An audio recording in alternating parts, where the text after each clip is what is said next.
Russ Martin Show. Hi, Jared. Hey, how you doing, Russ? Hey, I was wondering if you heard about the guys on KSCS this morning giving you a hard time. I guess they had some write-up in the paper. They were kind of ragging on you a little bit. What did they say? They were talking about, it's funny how you didn't mention them because they're the ones that got you started in radio. And They did not. yeah, they did. It was hilarious. And I guess y'all pick on they got a little woman on that show with a big nose. You call it Pinocchio or something. It was pretty funny. I'm sure that they were kidding around. In their zany fashion. Well, he kept calling you Ross instead of Russ, and the other guy kept correcting him. And Hawkeye. I don't know what they were calling JD, but it was pretty good. You know, I've seen a couple other pictures of that chick with the big nose, short of the snout. She's cute. Yeah, I wouldn't mind taking her out for, a couple of drinks. Is she married? Married, yes. Oh. She's married. Well, then maybe I take her out for some, to apologize. Yes. A couple of drinks, and maybe we could have a couple of plates of ants. What is it, Joe? Hey, Russ. I'm just letting you know that the Ford Lightning, the 05 Ford Lightning is... I don't care. I didn't ask you to pay for my truck. I ain't asking for advice. No, I'm not saying it. I'm just giving you a heads up that it's supposed to compete with the new Dodge. All right, so they're using it. It also comes in a silver, like a silver light gray interior and a dark black. I want tan. You want tan? Yeah. I don't know if it'll come in a tan. What is it with people in tan? They just stop making tan? I don't know. I love that combination. Don't make me go out and have to buy a hybrid to get tan. Yeah. They also make the the Chevy SS's. They also have a Joe Gibbs racing package that's supposed to hop them up pretty much too. Joe Gibbs endorsed a car? He's got it's a Joe Gibbs racing package you can put on the Chevy SS's. Are you serious? Yeah. I saw it on Motor Trend the other day. Joe Gibbs. Joe Gibbs. They put a supercharger on it. I've heard that's crap. No, I'm serious. No, it's crap. No, it's not. Chevy crap. Yeah. Don't even talk to me about Chevy. Chevy gives me the craps. I just want to give you the heads up. All right. Thanks. Yeah, whatever. You're welcome, O'Malley. Yeah. Yeah. Because now O'Malley's going to go back and screen all the phone calls. Who said Chevy was crap? I don't know. I don't want the Joe Gibbs special edition. I want the Dale Earnhardt special edition. What does that do? Not turn left. Thank you. I just want to buy a truck. I wish everybody would get off my ass. No, but you can't bring up any vehicle without everybody chiming in. You don't want that. Chevy makes my piss turn yellow. So I don't care who it is. I take a Chevy right off the lot and I'll stomp your ass in that Dodge Ram. Dodge gives me the grunts. Hey, Dodge. Kind of vehicle. It ain't even safe to drive. Just listen to the name. Dodge Ram. How indecisive is that?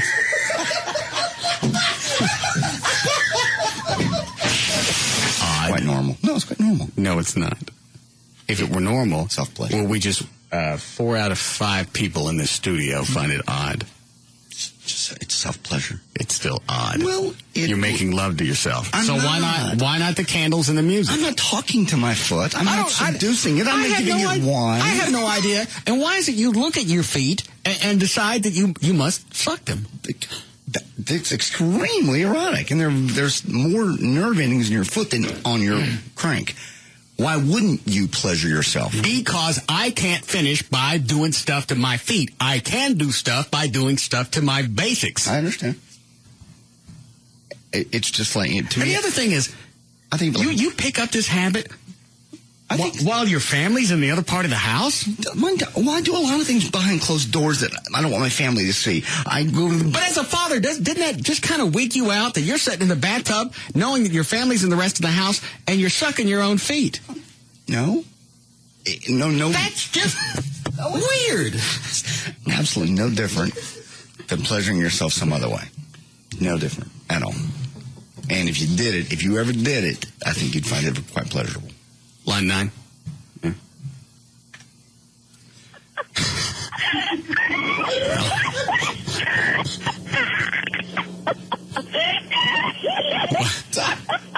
Is that a she, Dan?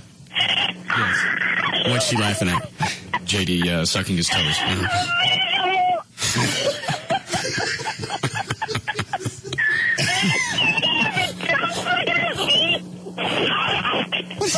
What did he say? I don't even understand what she's saying.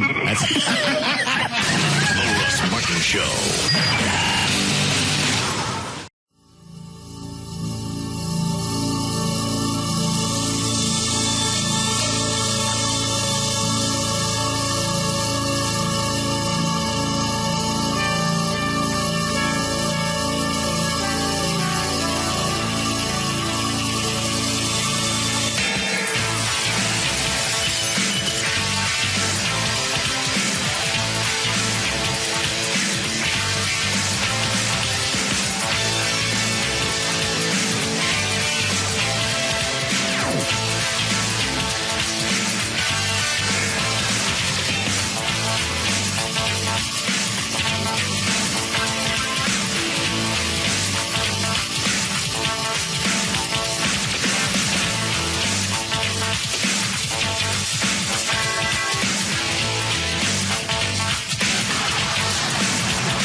Why didn't you just call and say you were coming over? Well, then you just let me in. I was happy to be in the neighborhood. I just finished working out. You don't know that I was home.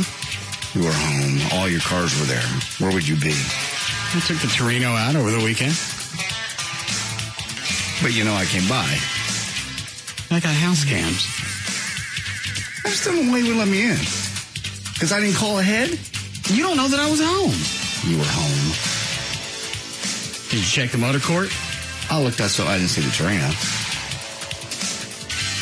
Okay. I was in the neighborhood. Thought I'd swing by. We don't hang out anymore. So I'm coming by. How about Sunday?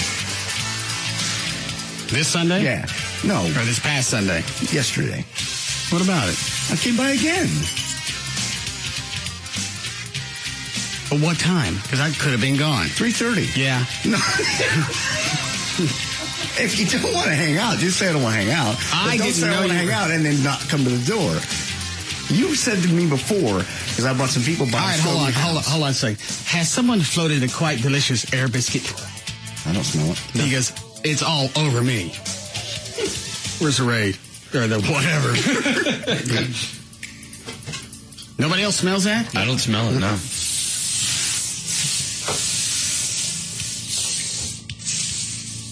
Chuck, you don't whiff it back there? All right. It's not your mic, is it? Who put that on my mic? Somebody put liquid ass on this mic? No. Disinfected all the mics. This mic smells like liquid ass. It's not like that. Chuck was the only one messing with the mics. It's disinfected. And how did you disinfect it? Did it dwell in your anus? Wrong. Hey, you know what? Now I smell it. I smell it mixed with the disinfectant.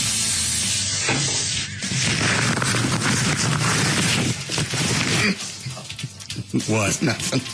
Maybe it's just the smell association with the disinfectant. No, I smelled it before I sprayed. Oh, that's true. Never mind. What'd you disinfect the mics with? That stuff that disinfectant over there in the box. Tissue.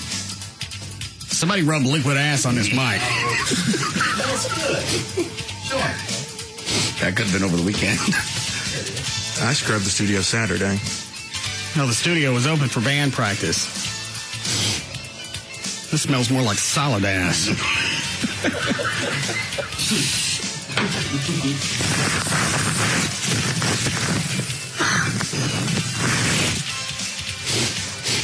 Would you like some just regular rubbing alcohol? Swap mics with me, John. No. Here. Making your liquid ass, Mike. That's better. Okay. Chuck, did you see anybody in here during band practice? There's a lot of people. People were coming and going. Well, they're not supposed to come and go in and out of the studio. They did. The people that had never been in here before, they thought it was like a tour day, I guess. When we broke for lunch, everybody, and oh, look at the studio. All right, we got to keep this locked up. Otherwise, I'm going to come into this fragrance.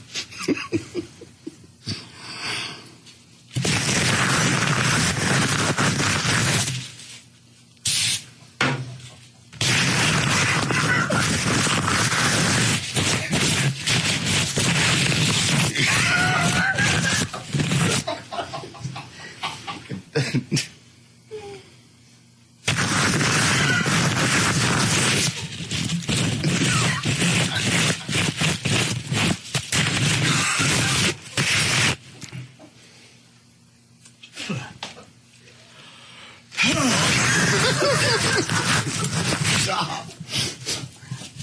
All right. I think I really was gone Sunday at 3:30. Were you? Okay. Didn't we go to eat? Yeah. We didn't say anything. No, we were at, what's the name of that place? Feed store? Yeah. The feed store. It's a barbecue place in, it was South Lake or Grapevine. Okay. My bad. Happened to be in the neighborhood. You said hang out. Joy was gone all weekend. I go, I'll go hang out with my So buddy. the only time that we can hang out is when Joy's not around. No, it's just... Because I can hang out even if Amy's around. In fact, I choose it. So you left us Thursday because she was at your house. Yes. Because of the bad weather. I wanted to spend some time with her, and I knew she wasn't coming over the weekend because she had her kid, and her kid had some stuff going on. You're so whipped. I'm not whipped. It's just I wanted to spend some time with her. You had Saturday, nothing I'm to running do. around, You had nothing to do because Joy was out of town. and I wanted to hang out with my buddy. So why didn't you call your buddy? Leave a message? Voicemail? Email? I don't have your home number. You got my email address? I do have that, yes. Or, I was out running. I was already been to the gym. I was out running. I was close to your house. Or leave a note. I'll swing Hey, by. you came by the house. Maybe you want to do something Sunday. I wasn't going to embarrass myself further that I already knocked on your door and walked around your house and you weren't even going to open up. Oh, it's okay. Don't hang out with me. I do a lot of errands on the weekend. What time did you come by Saturday? Saturday was I was after I ate lunch, so about 1:15. I was still here. Band practice went until 2? Oh, I'm sorry. No, I'm thinking. Were we up here till 4? No, I'm sorry. Never mind. Erase. It was later than that. All right. What is it now? I was at Four Wheel Parts until 4, so it was after that. So it was probably 5:45. All right. Maybe I hadn't gotten home yet. It was the last band practice before White Trash on Friday. And I'm getting emails from Gavin, not nonstop, but enough just to be a pain in the ass. Yeah. Do you know about this, Trey? No. We're only half sold out. What do you want me to do? Most of the White Trash is almost all walk up anyway. Yeah. If we're half sold now, that's actually good. Are you on the phone, Gavin? No. What are you wigged about? You know, I just want people to buy tickets. Gavin, every single year is the exact same day, the Monday before the White Trash party, you start freaking out. I do. You're right. Have we never not had a good crowd? We always have a good crowd. Plus, Friday is payday for a lot of people, and that's when they're going to buy the tickets. Tickets are only $10. I realize that, but sometimes people wait for, things like concerts and stuff. They'd rather walk up and pay a little extra than... They're going to pay double. That's true. But even for the White Trash party... It's still cheap. $20. You know what? If you buy it at the door, then Gavin's going to hate this. If you buy it at the door, it might actually be close to being about the same as buying it ahead of time. Yeah, it is. Shut up! Because you don't have the fees from... The handling fees from Ticketmaster? Uh-huh. Well, that just made Gavin's day. I know I feel better, though, because everyone that's emailed or called in, I've said, just wait to buy them at the door. It's going to be about the same. If you're buying just one ticket, it's actually cheaper. Oh, God. Is it really? Yeah. If you're buying just a single ticket, it comes more than $20. Buy it online now. See, people have already figured that out. It's going to be a walk-up. They're trying to save cash. People, just buy your tickets so I can just have a good week. What difference does it make if it's a walk-up or they buy them in advance? I don't know, because I just want everything to go smooth. Anytime there's a big event on the station, and always I just get wiggy. Oh, we always pull it off? Yeah, we always pull it off. And I think this is probably the first time I ever said this. I'm looking forward to playing Friday night. Are you really? Yeah. Why? Because you never have before. You chunk in those... What's the horn section now? 10 people? 10, yeah, maybe 12. It's amazing. Man, it sounds great. It does. What? I'm standing in my office Saturday, and they're here playing in the lobby. I'm going, Doc Severinsen in there? What is it? It's a wall of sound. It's amazing. What is it, Dan? You have a 10-person brass section or something? Yeah. Remember the guy that came in just as shtick? He said he'd be the new bass player and do it on the tuba. Yeah. Well, we went ahead and replaced the bass player. Carlos showed up Saturday. Lee Harris is looking at Carlos. Carlos looking at Lee Harris. I'm going to my office. And seriously, I haven't said dick to Carlos about being back in the band. Anything I said last Monday or Tuesday after he gave me this shot was just shtick. Well, he probably heard it on the air and thought, okay, well, that makes sense. I went by. I saved his life. I didn't tell him to come by. Here he comes, just hunkered over, wheeling his bass amp in, looks up, Lee Harris is there, and it's like getting caught with somebody else. Oh. I guess that's your new bass player. When you guys meet. You knew you were cheating on me? Yeah, that was a very odd moment. Well, and he looked dejected. So I let him stay for a while. That's fabulous. You can't have two bass players. Well, he's not going to play Friday. Okay. So he was dejected? Yeah, I know. That's quite fabulous. It was stuff just coming at me nonstop. I got some of the different chicks coming up. Kara, backup singer. Are we going to be able to do that Patti LaBelle song? We haven't learned it. Unless you're bringing your own band for that one song, we don't know it. Then, later in the practice, she asked Chuck the same question. Really? After already you were giving her the answer? Isn't that right? That's right. Lee Harris is asking, That's how I can't find any white pants. Can I just paint the ones I got? He's very rural that way.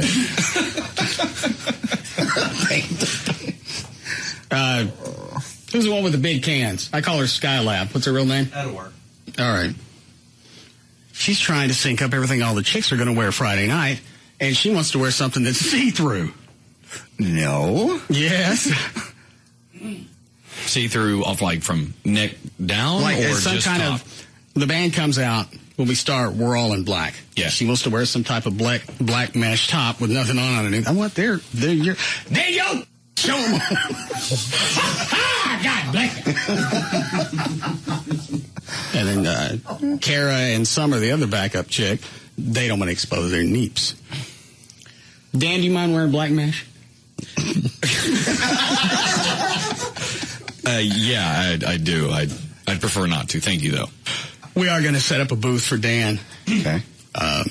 The nipple booth, so people can either get their pictures taken or we can do like a kissing booth. No.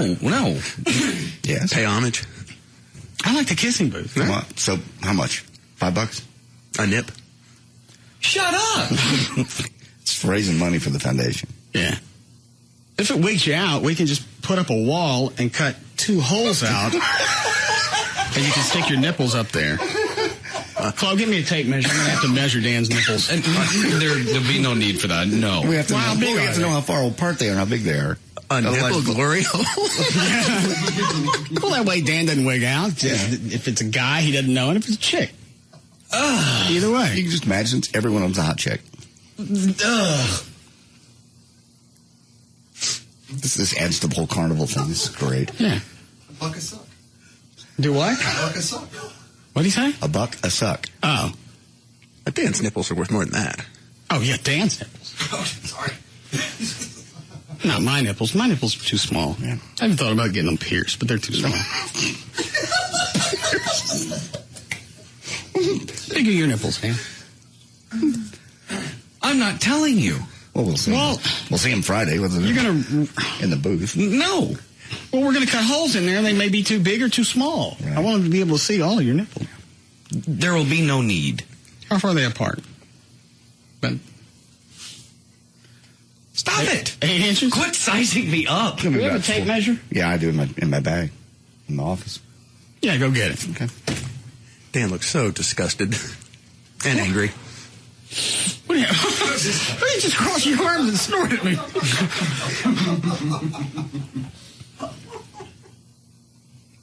We'll set up some type of parameters. They can't bite them. Here you go. Can't, nothing with pain. Hang on, this is a cloth one. How do you get this open? I don't know. I've never opened it. There it goes. I got it. All right, Dan, hike your shirt. No. Well, can you give me a guess how big they are? We'll do it through your shirt. We know more or less where they are. Well, I got to know how big his nipples are. That's true. How big are they? I'm not telling you. Nickel? Quarter. Please. Quarter's pretty big. Please stop. Please. If he's going to be uncooperative, you can always go back to the LeBear footage and kind of get a gauge on him. But that won't bother him. Oh, yeah, sorry. I thought I had some coins over here that are all pennies and dimes. Anybody got any change? Just give us an idea. No. Show us one. No. Here's a quarter. Yeah. Is it about that big? Sure. Well, don't let me ruin a good wall. It's not going to matter, no. I think your nipples are bigger than a quarter. But they are. Like a Susan B. Anthony? Yeah. Let me just measure one of them. No. You pull your shirt halfway up, and I'll measure half of it, and then just double it. What? You're going to waste the time, and then we're the whole... Well, that way you don't feel like you've been accosted. I'll just measure half your nipple, and I'll double it. No. It's still gross. And you're still measuring a man's nipple. Am I the only person that seems to have a problem with this? Apparently so. Yeah. Mm-hmm. See, my nipples are small. I bet my nipples... Yeah. 3/4 of an inch or less. They're larger than that. I'm able to produce sperm. About an inch. So Dan's got to be bigger than that. Probably. Mine are more elliptical. We just need I like to know... the nice round ones. Yeah, like perfectly round. Yeah. Probably that's what Dan's are. But we have to know the distance between them to make the holes right. We can always make the holes too big, but they still have to be correct Yeah, you're separation. right. Please stop talking about my nipples. Here, let me measure the distance. I can't tell where your nipples are, so you're going to have to either rub your balls or do something.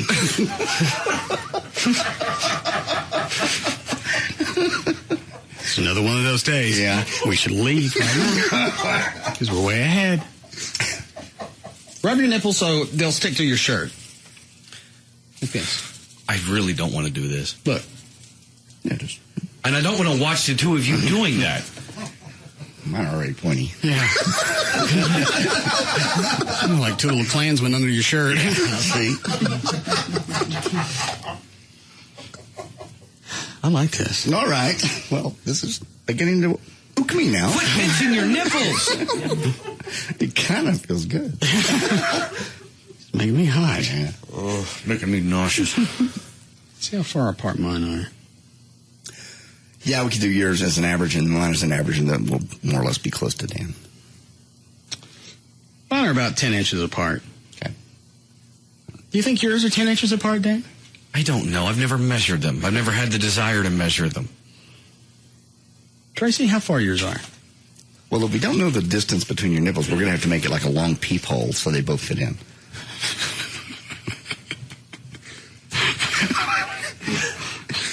Mine about 10 inches. Hey, John, check yours. Short. You can tell most of us are over our illnesses. Just in time. There we go. That's 1, 2. I'm 10 and a half. Thank you. That's point to point. Center to center? Yes. Okay, Dan. You can measure your own if it's going to weird you out. Here. Not going to matter anyway. I'm amazed Gavin hadn't come busting in here with his shirt off. Measure me.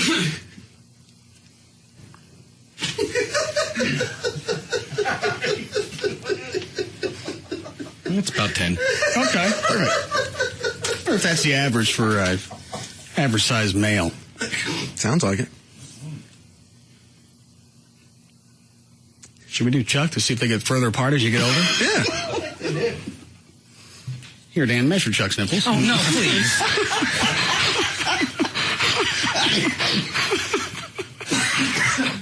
Because Bill measures nipples.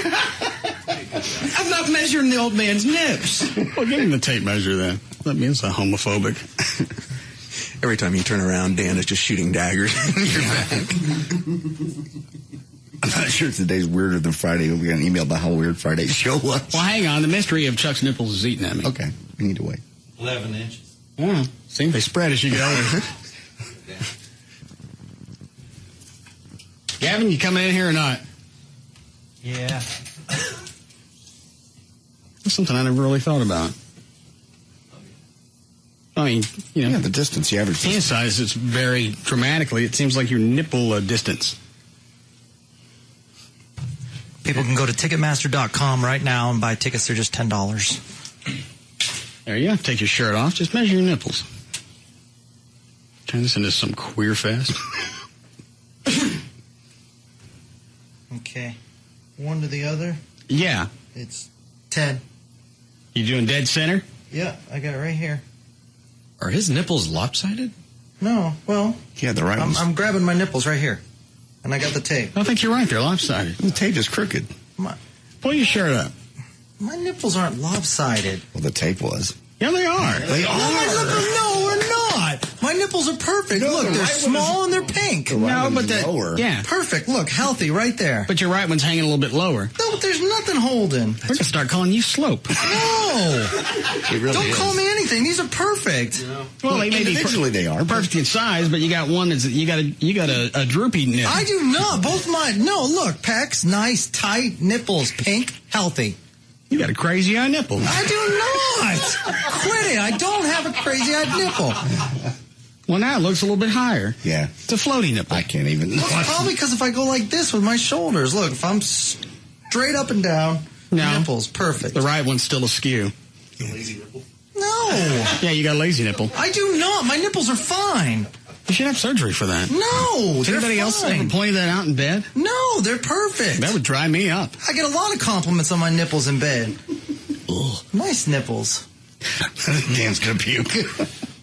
What kind of stripes do you wear so you can't tell your nipples are lopsided? Horizontal or vertical? No, I would guess they're vertical. perfect nipples. Because horizontal would show it off. Yeah, that wouldn't be obvious. They're perfect. They're perky. They're nice. You have to wear vertical from now on. I think I have one of the best set of nipples on the show. Or some kind of print. A print would work. Any kind of a print. Something to distract. Yeah, a Hawaiian print would be nice. No prints. My nipples are I'll bring you fine. some Hawaiian shirts. I got plenty. My nipples are fine. 10 inches, cross to cross, straight, even, nice. And they're very small. They're nice. I bet if you measured from the top of your shoulder down to your nipple, your right one's going to be kicking it. Trey, you're going to have to help me. Right like that. Trey, helping me. You don't have to touch anything. That's, all right. So Trey here. So a little past 7. All right. About 8. And you're about 6 3/4 over here. No. Yeah, that's even worse than it looked. No. We could put you in a booth and you could charge coupons. You could be with the turtle boy, the world's smallest horse. My nipples are perfect. You ever thinking about getting a teat lift? No, they're fine. You never see that in the mirror when you look. No, I don't. I have one hip that's a little higher than the other. Well, that's gonna skew you. Yeah. You got a crazy high nipple. No, I don't. I think my nipples are fine. I've never had a problem with my nipples. Everyone loves my nipples. All right. I love my nipples, man. The chick you're dating doesn't point at them? No, she loves them. She's not going to make, hurt your feelings. Maybe her nipples slope too. No. She thinks that's normal. No, she's got perfect. Maybe she's in some kind of fetish. Boy, she fell so hard for him so fast. He took his shirt off. No. She find you on a website someplace? No. He's just like me. Slopes on dopes? No. Everything's fine.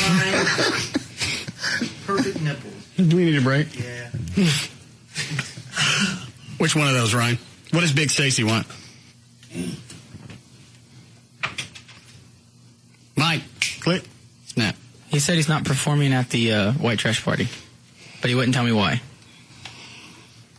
What's the matter, Stacy? Hey, I'm not performing Friday. Why? Because I need a new outfit, man. I've been performing in that damn dress for 6 months now. I want a new fit. You've only played 3 or 4 times. I don't care. Everybody's seen it already. I want a new dress. You've got a 1/4-ton diva. All right, we're taking the game meter here. You think you could actually measure this with some kind of meter? Yeah. I want something nice and sexy. How about it something after September? No.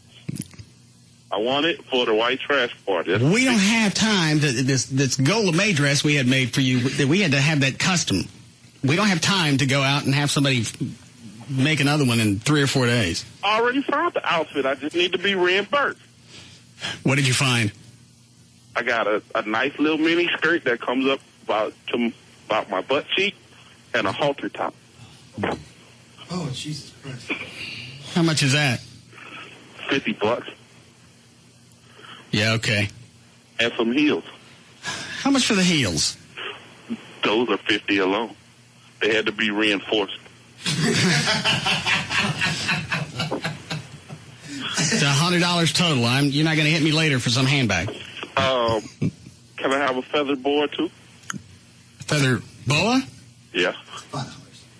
Yeah, those ain't $4 or $5. Yeah. All right, $105, and that's it. You don't need any panties or anything, do you? Yeah. Nice thong. Oh, God. How are you going to know if you got it on? It'll work. All right, I give you $110 total. The thong's going to cost a little bit more than that. Why don't you just get some briefs and cut the butt out of it? Because I got a feeling you put on briefs, they vanish anyway. No, I want a thong. I want to be sexy. Well, then get a thong. But I'm not buying you a handbag. Don't come back and hit me for another $300 or $400 later because you want to get one of those Dookie and Burks. I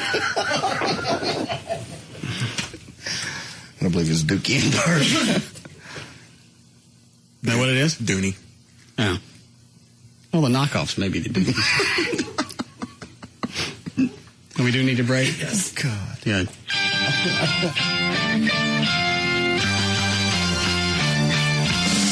We'll be back to the Russ Martin Show.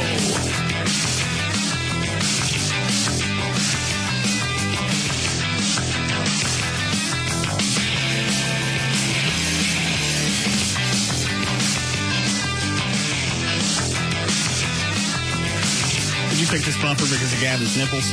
Kind of.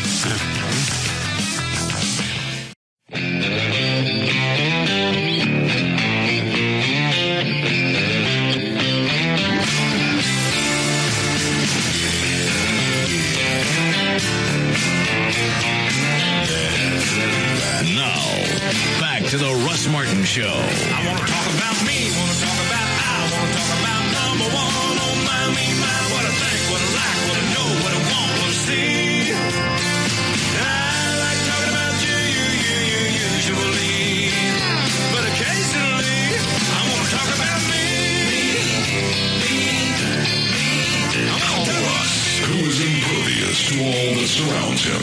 Now, 214-787-1053.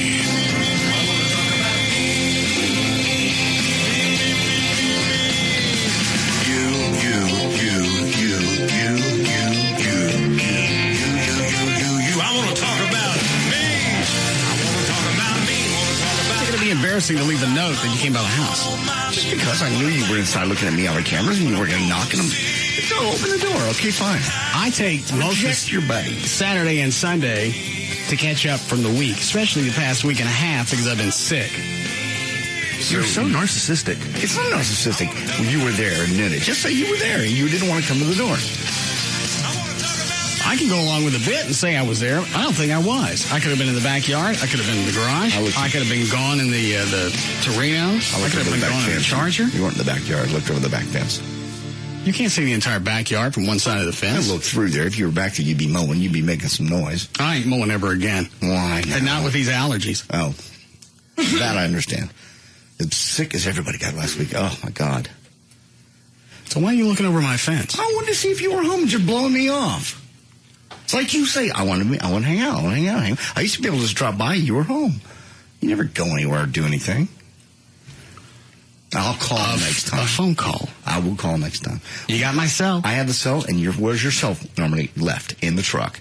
Okay, and if I'm not home, then I'll be with my cell. Okay, I'll call next time. Sorry, I was just in the neighborhood coming back from working out. I went, a buddy and I never hang out. This is a perfect time. I got all afternoon. Nothing to do. And he gets email on his phone now, so... Oh, he does? I didn't know that. Yeah. Okay. I'll send you an email next time before I come over to the Grand Mansion. You came over Saturday and Sunday? Yeah. Sunday after my appearance and Saturday mid-afternoon. Where was your appearance? 4 Wheel Parts in Dallas. Oh. You got new tires, didn't you? Yeah. It was time. They were wearing. Thought you were getting ready to sell the truck. I may keep it now. What them tires run you? What do you know? How much? What'd you get for them tires? They're very expensive tires. They're about $1,200 a set. Plus mounting and balancing? Yes. Spin balancing. Mm-hmm. Well, hang on. Let me get a pin out. So they're about $300 a piece? Yeah. Okay. And how much to mount and balance each tire? I don't know what they... You didn't pay... I offer every time to pay there. It's not my fault that they won't take my money. Every time I go, I offer to pay. According to Gavin, you're dropping hints the entire time you're there. I don't know if I want to keep the truck or not. I do. The tires, these are a pain in the ass to replace. They were wearing, and they were wearing odd, and I was starting to get a little shimmy. They said, give us the keys. And they took it in the back, and next thing I know, I got new tires. I actually got an email about that. Wasn't it 7 or 8 years ago that Dan Lewis was the one who had to use the CPAP machine to sleep because of his sleep apnea? I recall he was the one everyone made fun of. And now JD has the snoring problem. I call shenanigans.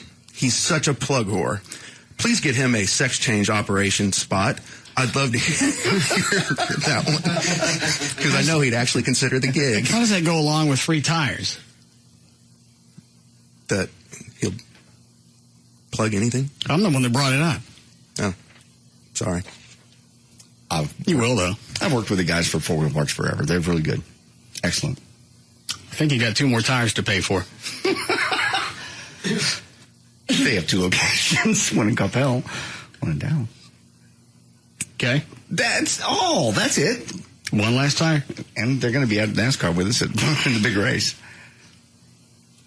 Oh, Trey, I've got your trailer, by the way. I'll set up for you.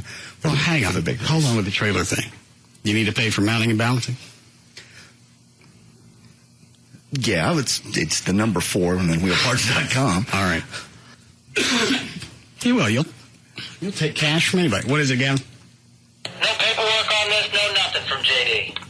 Paperwork? I didn't do it. They said, give me the keys, and they gave them to me. If I get a gift, that's different. I never went out there. I've never gone to them and gone, if you do this for me, I will do this for you. That is totally against the law and the rules. I know, but Come on, I've been doing this a long time. I know better. Yeah, you have. I've never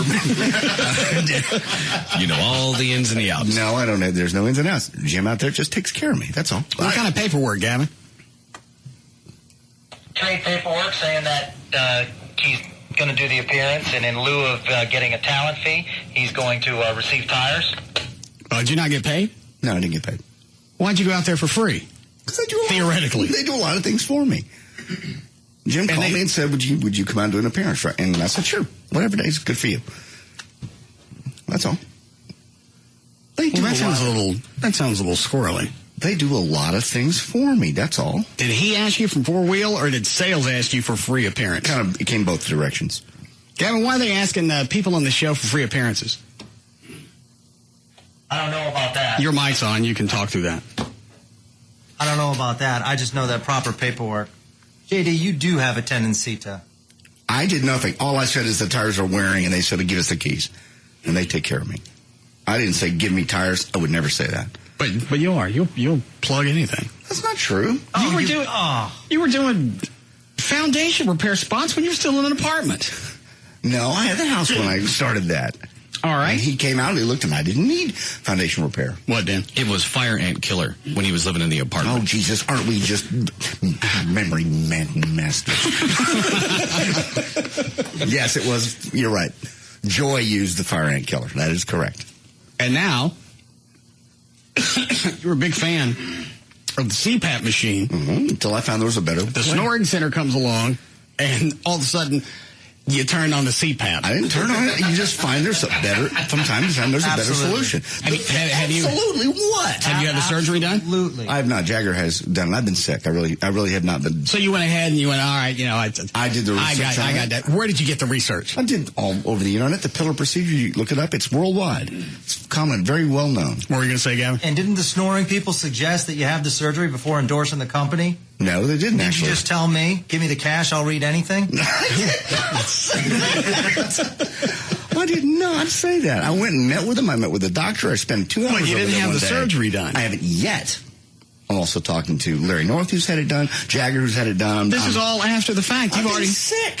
You were doing the spots before you were sick. I just haven't had time to do it. I want to do it. Everybody says it takes 5 minutes. You want to do it? I do. But again, somebody walks in with cash, you ain't going to turn nobody down. That is not true. The time you try to trick me into doing, what was it? I'd wear a condom outfit.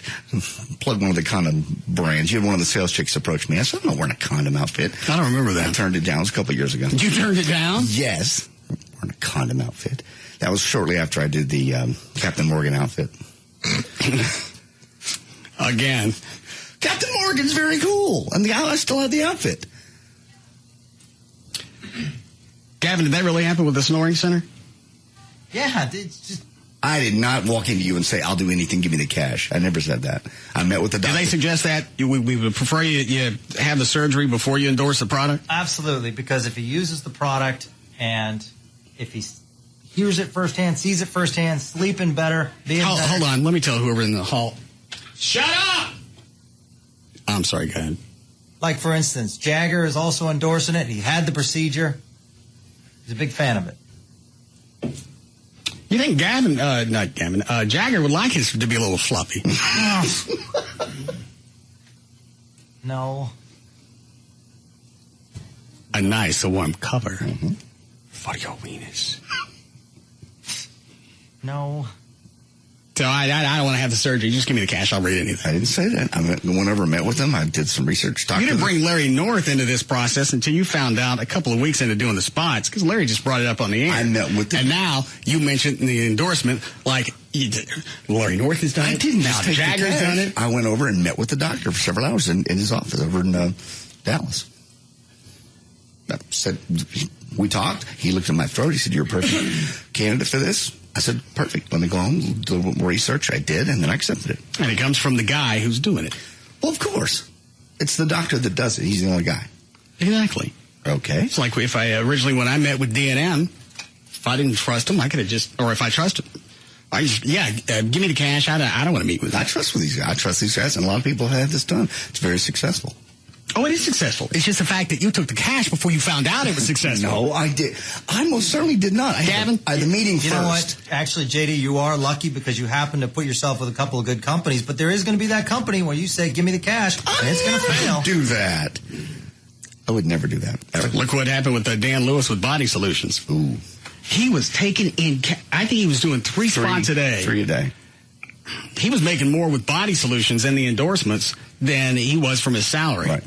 Then all that cash is coming in and he's spending it. He buys a house and he's looking at a bigger house only after being in the one he was in for like a year and a half. He was still building a theater in his first house when he was looking at his second house. We've outgrown this. And I told him, you're going to get the same situation you were 10, 15 years ago when both you and Laura lost your jobs and you didn't have anything set aside.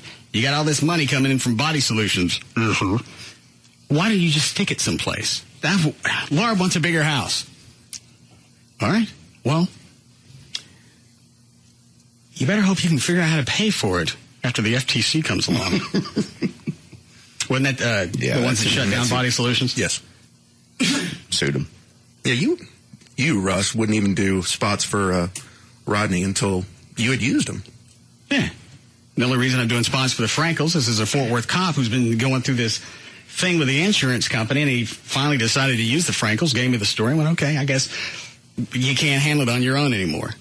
And the Frankels also know I'm not big on bankruptcy, so I don't endorse that, even though they offer that as a service. And they said, fine, just plug the accident stuff, and because JD will take anything, we'll get him to do the bankruptcy spots. There are people that simply need bankruptcy that get themselves in positions of trouble.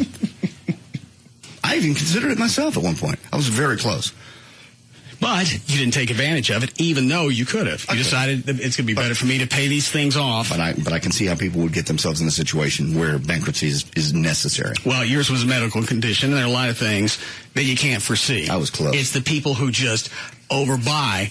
Those are the ones I got no sympathy for, and I don't think you should have any type of out.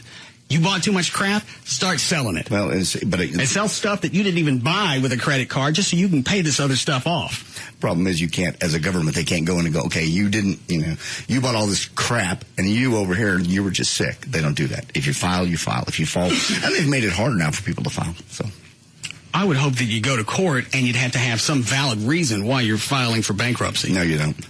There's got to be something. You can't just buy a bunch of crap and decide I can't pay for it. Well, in the old days you could. I don't know what the new rules are. But in the old days you could. Absolutely. In fact, I know somebody who actually did that, who knew they were heading toward bankruptcy and bought a bunch of stuff. I know who you're talking about. Yeah. Okay. They filled their house up with stuff. They knew there were things they had no desire to touch. But just because they knew they were going to file bankruptcy, it was nonstop. Mm-hmm. It was like product gluttony. Just drag it in and then close the doors. You can't touch it. And the government can't. There's certain things they will get. They'll get taxes and they'll get a few other things. But I don't understand why there doesn't have to be some type of... prove it. Well, maybe the laws did change and that's where it is now. But if you can just do like this guy did, buy all this crap, knowing that you're going to file for bankruptcy, there needs to be some type of protection for your creditors. And I know nobody likes to say that. Your creditors need protecting. But they're the ones giving you the money. You're absolutely correct. Regardless of they're making profits or they calculate that into the interest rate that everybody's paying. You should be able to go back and prove it. The debtor isn't the only one that needs protection. Or what? Or they're going to come back and get the TV. I mean, what? Visa, they're not going to come after your television set. Well, you start suing people, dragging them into court, whether it's profitable or not. Do something. The way it's just a way to let them go. And all right, so now your credit screwed up for 7 years. Well, what do you care? You bought all this crap knowing that it's going to last you 7 years. Stuff for 7 years. Yeah, I don't think you can just charge off everything when you declare bankruptcy anymore. Is it under the new laws? Yes. Okay. Do you have any other endorsements you plan on picking up there? No. If they approach me into something that's good and responsible and respectable, I will certainly consider it. What about the hermaphrodite thing? There's no hermaphrodite thing. That was an email? No. Sex change spot? No. I wouldn't do that. Don't need that. But now, on the other hand, there are people that may be interested in that. So if there's a company, doesn't mean I have to use everything just because, it's something that's a good sponsor. You don't think when you endorse something, it should be somebody you dealt with or actually you're already buying things from. So far it has been. I mean, like I said, like the Amdro? The firing thing we used in Joy's property. Yeah, we really did. Plus Amdro, that's a good company. Okay. Snoring thing you didn't know. Gavin's right. This turned out to be a good company. I did the research on the pillar procedure. It's very well known. It's internationally known, actually. And I went and met with the... Now, just because the snoring center knows how to do it doesn't mean everybody does. There are doctors who are doing LASIK. I wouldn't let them look at me, let alone ram lasers at my eyeballs. That is true. That's the snoring center, the one that does most of the pillar procedures. You're right. Do your research. Okay. Who's that on line one? That's Kara from your band. Hang on, let me see. Okay. We're not doing that song. Hello. Hey. We're not doing that song. I can't say anything. I know y'all didn't learn. They'd like to see some real ones up front, too. You can't say the T word.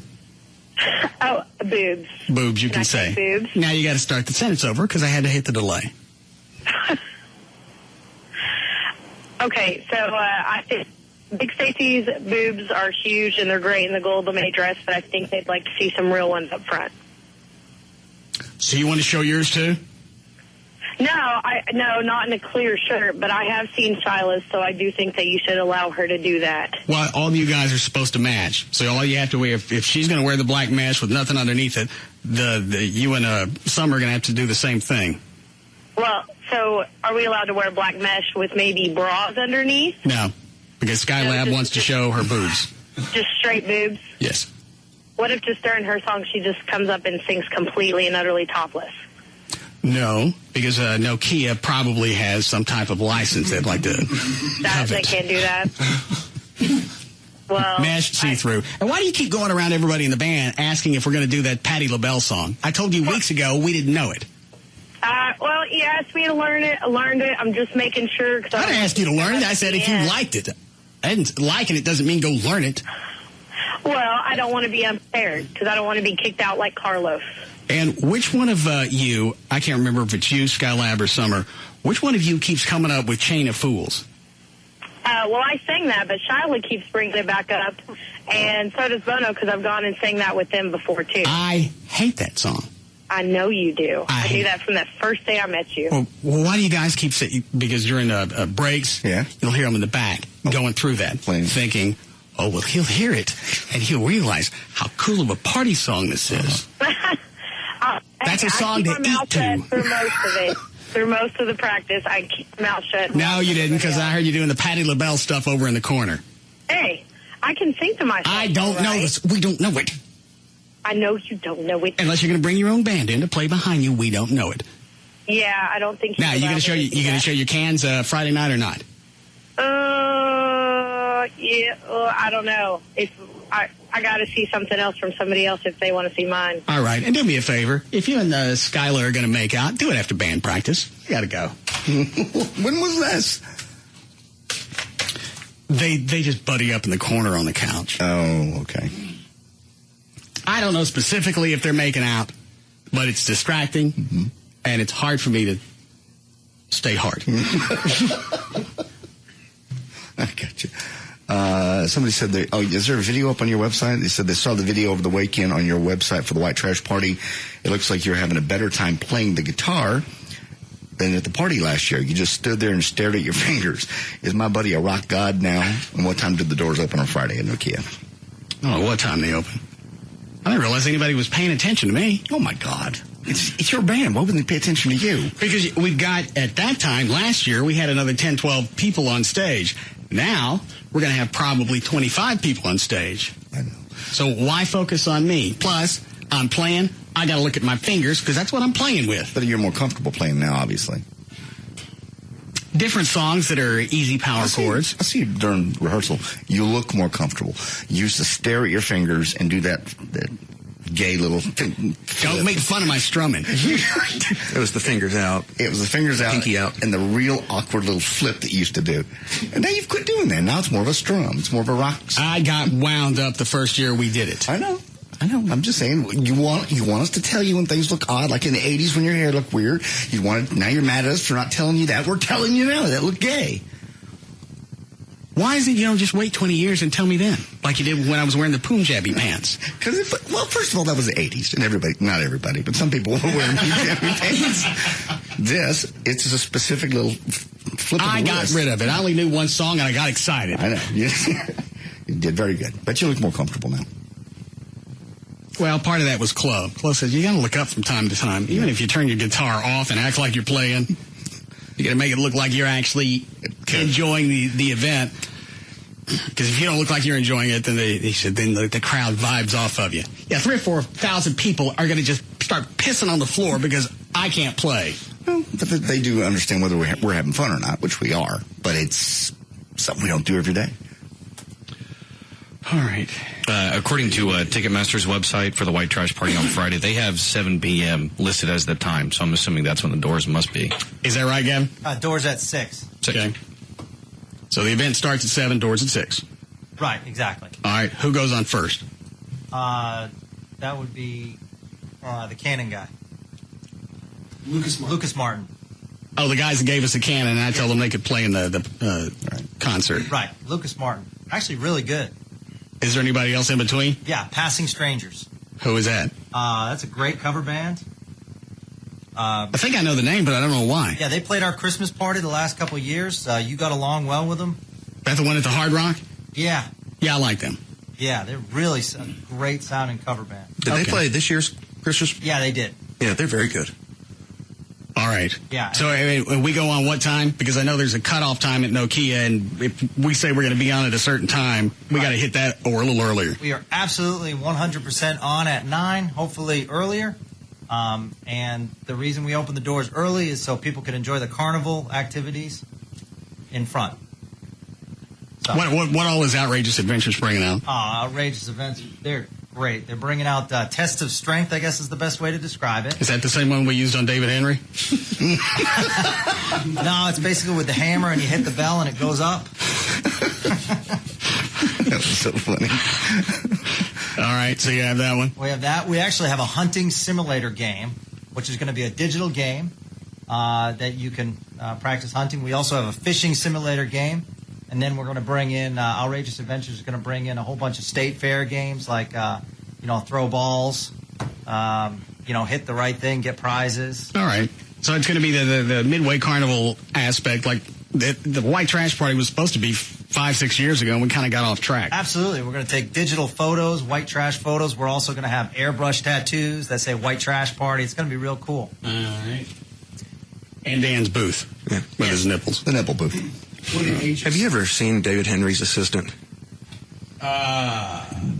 You wouldn't have to think about it if you'd ever seen her. Yeah, you can turn around. She's in the lobby. She is gorgeous. Hang on, I have my glasses. Damn. Open the blinds.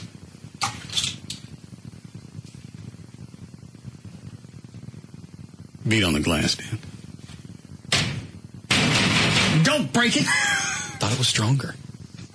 She's looking this way. Yeah. Lick on the glass. Lick? Oh. Yeah.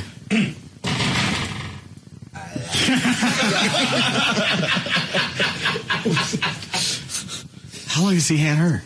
A month? Yeah, 2-3 weeks. Where did he get her? I don't know. From Fitzhugh. And that's not hot for an office worker. Hot where you go, okay, she's hot, but she's a little hippie. That's hot. Yeah. That's model hot. That's model hot. Yeah. Smile, everything. White teeth. The hair just falls perfect. She reminds me of, did anybody see the what's the Gigolo thing? It had the European one and the first one. Deuce Bigelow? Yeah, Deuce Bigelow.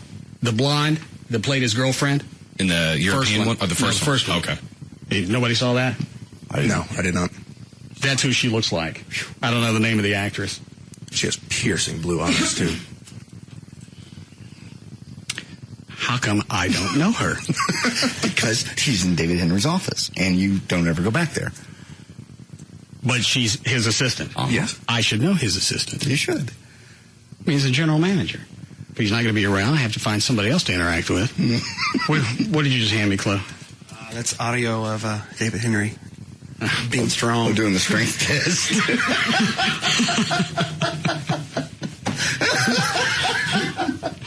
Comes in during the break. Can I get a shot while I'm in here? Yeah. Sure. Why don't you do the lie detector shocking thing? Nah, that shocks. Oh, okay. He goes, what is this? Well, those little handles there, you grab one of those and it's a strength test. Oh, yeah, I can do that. Manly man. Yeah. I'm going to show these weasels in here what it's like, how you get to upper management. And especially with that music. Isn't that the one with the creepy music? Mm-hmm. Yeah, that would be a tip. And we've had that for 2 or 3 years. And that should have been his first that and the lightning bolt. Yeah. Because the one that he grabbed, was it called Ultimate Shock? Yeah. Ultimate Shock. Yeah. I've never seen these at the circus that just show how much strength you have in your hand. All right, pick that up. Yeah, now hold it on the ground. Hold on. Right here. What do I do? Hang on. Does he have this one too? No, that one works. Yeah, really, for somebody in upper management. And one time, wasn't David over several stations? Yes. Mm-hmm. He still is sales-wise. He's over all of them. Oh. He sure is a dolt. Just wanted to be part of the group and show us how strong he was. Oh, but Trey's right. He knows the room's packed full of shocking things. You got the one that you've chosen. It's got the lightning bolt on top, and it says extreme shock. But he's going to buy the fact that it's a strength test. Bought it completely, even after the music started. How long before we need a break? Now. Hold on. Right here. What do I do? Hang on. Does he have this one too? No, that one works. All right, anytime. Jam on it. Like that? No? Is it going to shock me? No. Give him the other one, Trey. Try it again.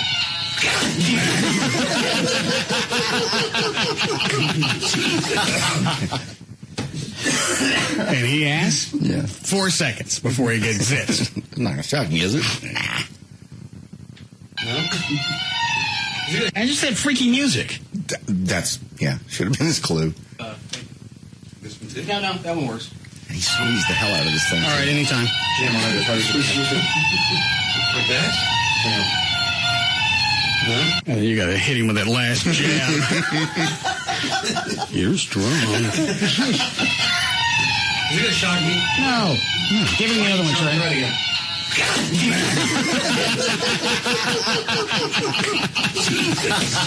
He's strong. All right, we'll be back. We'll be back to the Russ Martin Show.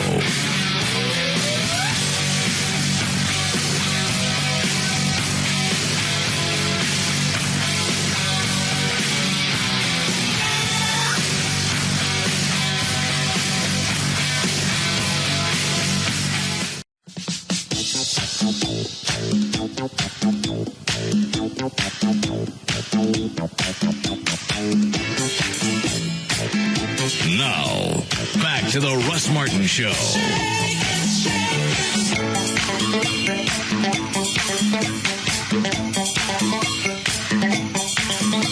I don't know why I get these. I didn't request them. No, we get them all the time. I get a ton. Some of them that come just directly to you. Normally I open up the package, look at the book, and I give it to Chloe. I tell him to take it at half price and get some money out of it. That one sounds familiar for some reason. I don't know why he bothered actually having any text in here, because the title is really the book. It says Men Are Better Than Women. The end. What could you open and actually tell me inside? He probably has some specific details about what he thinks about women. I went to his website. He's got a couple of excerpts. I haven't looked at the book yet. Are they worth reading? Well, like the title, the headlines are. I'm looking at Every Woman is a Cheating Whore. Yeah, read that one. Every woman is a cheating whore. Oh, yes, that's right. That's what I said. And I said it because it's true. All women are cheaters. I don't mean this to be a provocateur or to prance around in the realm of the hypothetical like some kind of dandy. I mean flat out that every woman in the world is a cheater, has cheated, and is probably cheating at this very moment. Getting a woman to cheat on her husband or significant other is not like getting a woman to go to the gym by heaping S-loads of gifts and attention on her like a spoiled child and then ultimately getting no burn for your urn. Getting a woman to cheat is like getting a duck to eat breadcrumbs or a rat to eat rubbish. All you have to do is toss it in front of their face. That's not true. I think it is. No. Look how many... Amy would never cheat on you. Look how many chicks have been in the band over the past year and a half. Yes. Okay. Either boyfriends or married. How many of them left the band? Because you hit on them or screwed them. Okay. Well, that doesn't mean every woman is that way. Which makes them whores. Well, that doesn't make every woman that way. And you have firsthand knowledge of cheating wives. We all do. I mean, everybody's been there. Yeah, but we weren't married. That doesn't mean that you're somehow... It's okay that you were screwing around with married women. Yes, it does. No, it doesn't. I hadn't promised anybody. That's one reason I think I don't want to get married, because the instant I put that ring on, I got to hold up to some jackass promise. Until you get divorced. Jackass. You stayed faithful, as far as we know. Why is that funny to you? You're just so, just degrading it. It's one of the most sacred things of all time. You're just like, just a jackass promise. Are you married? No. Well, then back away. Okay. But as soon as you promise, and I ain't made no promises yet to anybody. Well, haven't you and her had the discussion that you're only with each other? We live together, but we've never said we're not... You've never said we're exclusive? No. You're engaged, and she lives there. Luckily, with women, you kind of gravitate into that situation, and they just assume it. They assume it because they're being honest with you. I don't believe Amy's a cheating whore. All right. Why don't you go to court and sue somebody based on assumptions? I'm talking about spiritually what's right, not legally what's right. Do I provide a home? Yes. Do I provide a home for her dogs? You do. That doesn't mean you... I give her a car to drive? Yes, you do. Does she ever go wanting? Apparently not. All right. That doesn't give you... Then I'm a good provider. It doesn't give you carte blanche just to go out and screw somebody. I think it does. No, it doesn't. No. I believe she'd disagree with you. Well, we haven't had that conversation. But once we get married, then it's on paper, and you got to make a bunch of jackass promises that I don't want to do. The date's coming. And I've got all of this just a wave of crap coming all at once. She's trying to talk to me about different places, caterers. I got Daryl who wants to open up an auto body shop, and I can't shut him up long enough for the white trash party to pass. I got the band. Lee Harris wants to paint his pants white. The chicks want to show their titties off. Who else wants something? Big Stacy now wants a new dress because everybody's seen him in the other one. Carlos shows up for band practice. For a band he ain't in. That was so odd. Such an awkward moment. You're right. It was just like getting caught with the new girlfriend and the old girlfriend right between them going. Well, yeah, he looked at Lee Harris and was like, well, see, you moved on. How did it resolve itself? Is he better than me? He stayed for like 3 or 4 songs and realized that Lee Harris wasn't going to leave. It was almost like a territorial type thing. If I come in here and I play loud enough and it looks like I mean it, Lee will give up and he'll go. No. And Lee's a more talented bass player. Well, Lee's a real bass player. Yeah. And I'm not slamming Carlos's playing. The idea was all of us pick one instrument and we try and learn to play it. JD picks the tambourine. Yes. I've learned to play it. That shows your commitment. Shows my ability musically. I have no talent, zero, none. And I know that. I do things very well. I'm a good pilot. I'm a pretty good dad. I scuba dive. I'm sure you could. Gavin picked up the trumpet. He had never touched one before. I don't have enough interest to do it. It's not a matter of interest. It's raising money for the foundation. And it's charitable time. I'm in the band like the Davy Jones was. You show up with a tambourine. But so was the Davy Jones. He was a tambourine guy. He also sang and wrote music. I don't write music. I do sing. God forbid I sing. I heard myself. Oh, God, I suck. I brought my recorder in Saturday to hear. You didn't take nothing else, did you? I taped some stuff, yeah. Why? Because I had it and I just laid it down so I could catch myself. I didn't want it right in my face because then that's all you're going to hear. I wanted to hear how I sounded with the band, and I suck. I don't think it does. Because I had to cut up the video for the White Trash promo. It's on my website. No, don't. And your audio's on there. Oh, God, why do you want to put me on there? Hold on.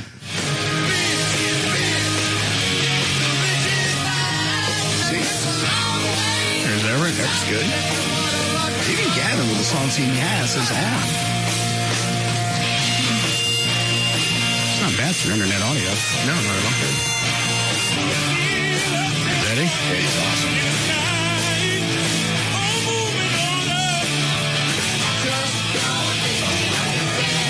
There's you.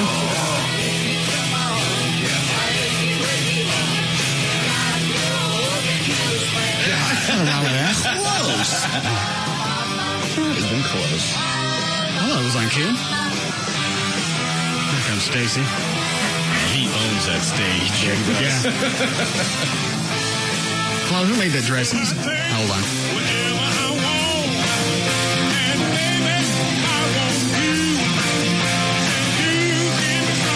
I don't know why Eddie doesn't make money on the side singing. I don't know either. He doesn't put himself out there. I know why he doesn't.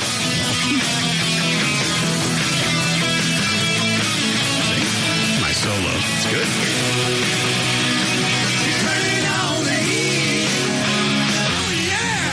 Chris.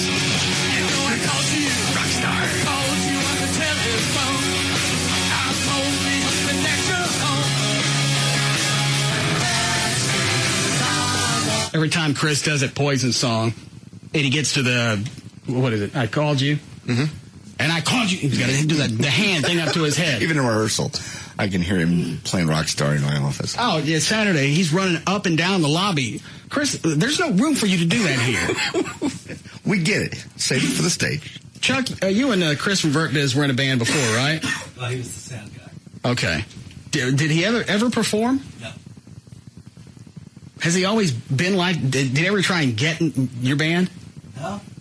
You always used to push him off the stage. Oh. See that. What was the name of the band? Voodoo Kings. I know that name. I do too. How long were they together? 2.5 years, 3 years. What happened to them? Just fell apart. People leaving. Oh. And Chris never tried any of this? Like I said, we kept him off the stage. Because when the idea of the band came up, Chris was one of the first ones to contact me. I can play horns, and I already know a couple of Poison songs. What the idea is, people on the show. You're our internet service provider. They don't know you. But they will. Give me a chance. I mean, he just explodes on stage. I bet he spends an hour a day in front of a mirror working on the jump moves, especially the jump. Yeah. The two-leg jump. End of every song, it's got that David Lee Roth type. I'm surprised he hasn't worked those kicks in there. Oh, no. Yeah. That may be Friday night. I forgot what we were playing, but he's going back and forth on the stage and paying no attention to what he's doing and ran right into me. Now I got to go back and find my chord. He's just so into it, man. He's such a rock star in his heart. And then Mike Mirage, who really is a rock star. Yeah, he stays in the back, plays his stuff, wails on it, and I have to tell him, when you're doing solos, it's okay for you to go up front.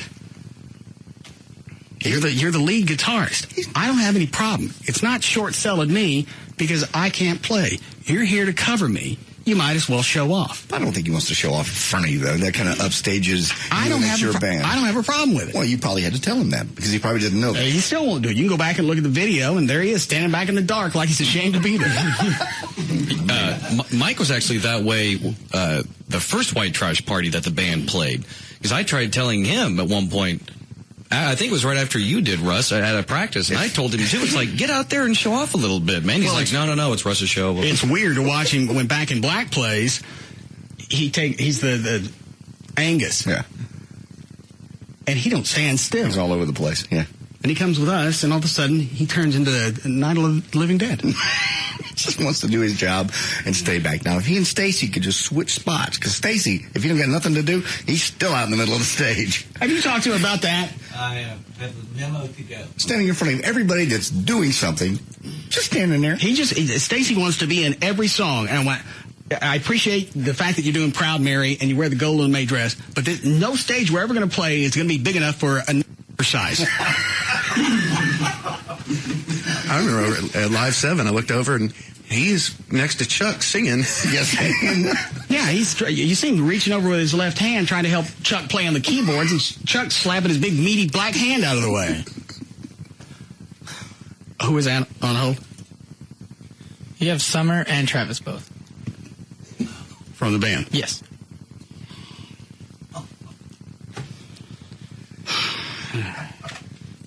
Yes, Travis. Hey, I was calling. I have a good idea for the act Friday night. Gonna have fire coming out of the bagpipes and the cowbell.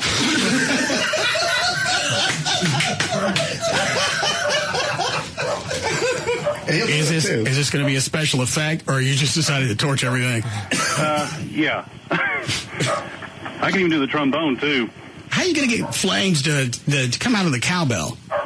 Oh, just some nail polish or whatever will burn, and a match. Well, I figured the last one. Oh, okay. What about the bagpipes? Oh, the bagpipes? I'll just Didn't you try that candles once? in the end of them. Didn't you try that once before with Aquanet and you got sick? Yeah. I'd do it again, though. All right. Thank you. Saturday, Bono gets up to go to the bathroom and get a Coke or something or other, and Travis just starts banging on the... Quit banging on... Stop hitting things. All right. Yes, Summer. First, you want me to dress up as Daryl Hall, and then you call us whores? I don't believe I called you a whore because you're still in the band. It was implied. No, it's when you quit, then that implies that I screwed you, and then you're a whore. Okay, so as long as I don't quit, then the whore's off. As long as you keep screwing me. That works. Okay. Okay, but if I'm going to dress up as Daryl Hall, you got to do something for me. Okay, you don't have to. You're the host, but it'd be really nice. What? Oats wig. A what? An oats wig. No. Oh, come on, please. John Oates. Yes. Oh, we could find one of those. It wouldn't be too hard. No. Which one is which? I always forget. Summer is the little... What color is your hair? Light brown. Light brown, probably about 5'4". I'm the one without the boobs. With the great ass. Yeah, the tight ass. Oh, thank you. Daryl Hall is the one. Come on, the wig will look great. No. All you got to do is wear some 80s-looking jacket when we do the Hall & Oates song. Yeah, I know, but then I got to go find the jacket, and that sounds like work, which I want to do. Well, hold on a second. If you wear the wig. Gavin. Yes. Bring some of your jackets up to the station, will you? Why? Just whatever you wear every day. Are they midget-sized? Oh, I'm sorry, little person. Runt. Why? We'll get you something. Something, what did Daryl Hall... Is that right? Is that the one with the blonde hair? Yeah. Mm-hmm. Teal? Yeah. What was it? Was that big in the 80s? Pastels. Yeah, Gavin, bring some of your stuff in. My stuff's cool, though. Well, bring it in because you don't know. I'll bring my cool hip happening stuff in. Okay. All right. So what about the wig? I'm not wearing a wig. Oh, come on. For the foundation? Had you caught me 6 years ago, I wouldn't need one. Excellent point. Well, think about it, okay? No. Is that somebody else from the band? That's Black Eddie. Oh. Dear God. Yes, Eddie. What's happening, Russ, man? Say, man, I just thought of something for the beginning of my song. How about I parachute through the roof of the building with a midget on my back? For which song? YMCA. No, that's stupid.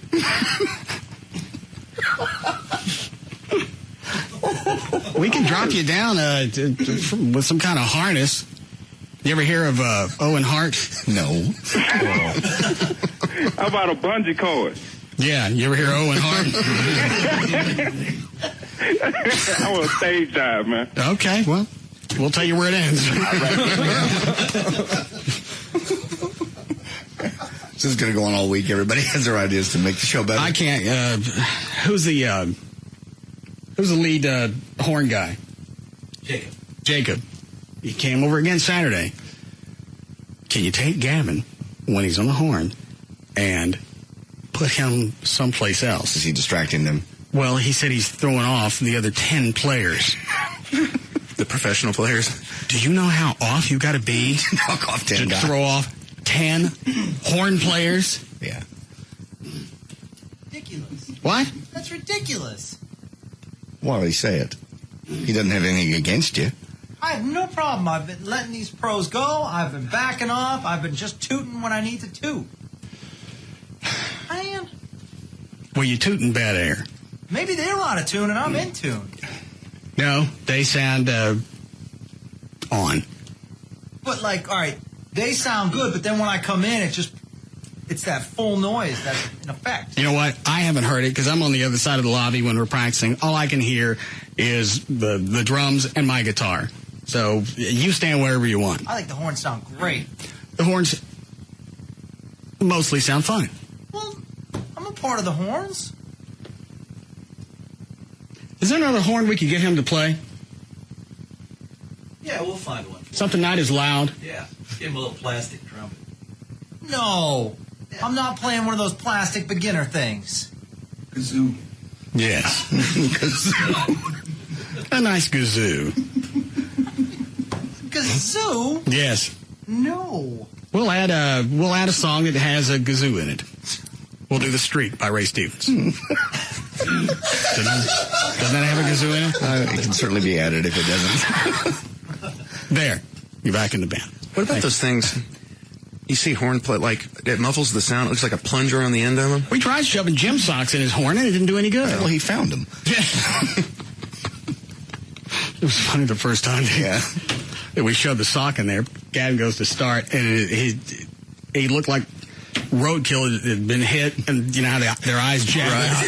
That's what he looked like. All of a sudden, he had some kind of glandular problem in his eyes. Roger Rabbit. That's how he looked like. Who is that? Because I got to get the news. That is Jacob, leader of the horns. Yes, Jacob. How you doing, Russ? Good. I was just wondering if there was any way to get Gavin away from the other players, because every time he plays, all 10 of us stop and look around for the autistic orangutan with a trumpet. Well, that would be Gavin. I mean, it's just that mystery's over. He stands back there and kind of looks around. He plays a couple notes and then skulks off to his office. Is there something that you can do seriously between now and Friday to help him? Absolutely. Gavin, why haven't you been working with him? Because he just started. Well, but they've been at practice every Saturday. And I try to follow along, but Okay. they're pros. All right, Jacob, see if you can get with Gavin some night this week and teach him something that's orangutan friendly. Emails, and he hasn't responded to any of them. All right, I'll handle that then. Okay. Are you bringing any more horn players in here? Because every Saturday there seems to be another 2 or 3. It's like little horn bunnies. I agree. I think we're good. We're going to bring a sax player on Thursday to play the Elton John. The bitch's back solo? Yes.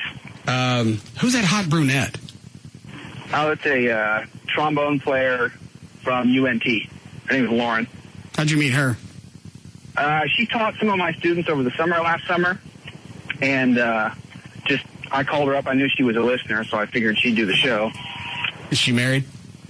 No, she has a boyfriend who writes horn parts for Toby Keith. That's all right. I'll write some for her.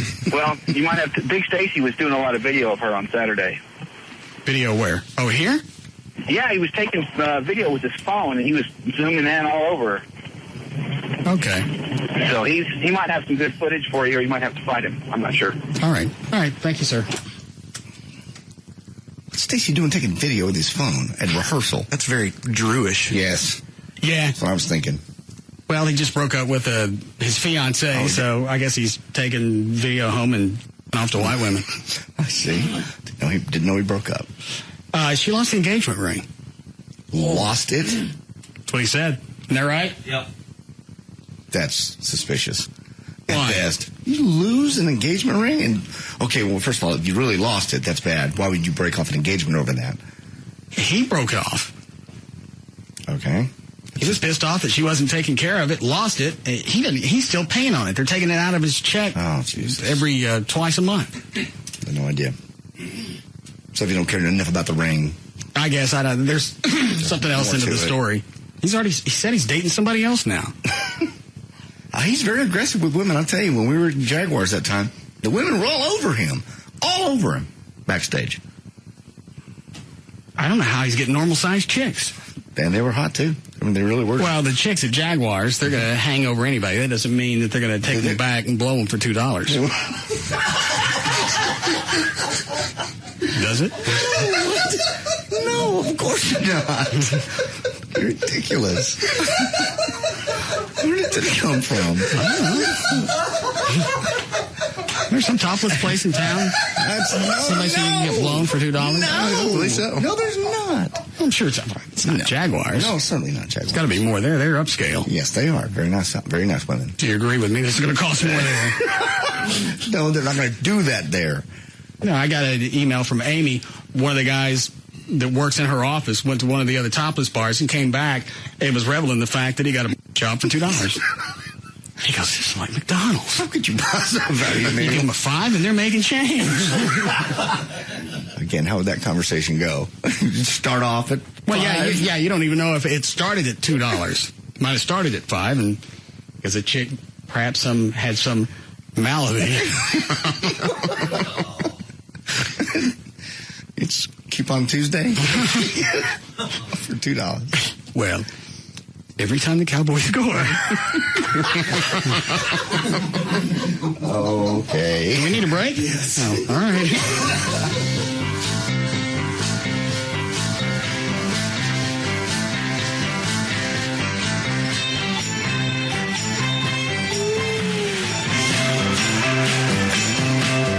We'll be back to the Russ Martin Show. Contenders come and go, but there's only one afternoon champ, the Russ Martin Show.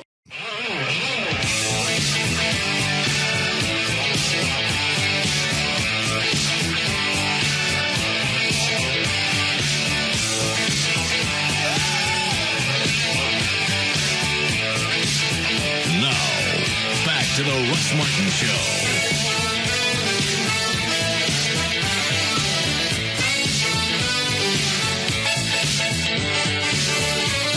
Call Russ, who is impervious to all that surrounds him. Now at 214-787-1053. Where's O'Malley?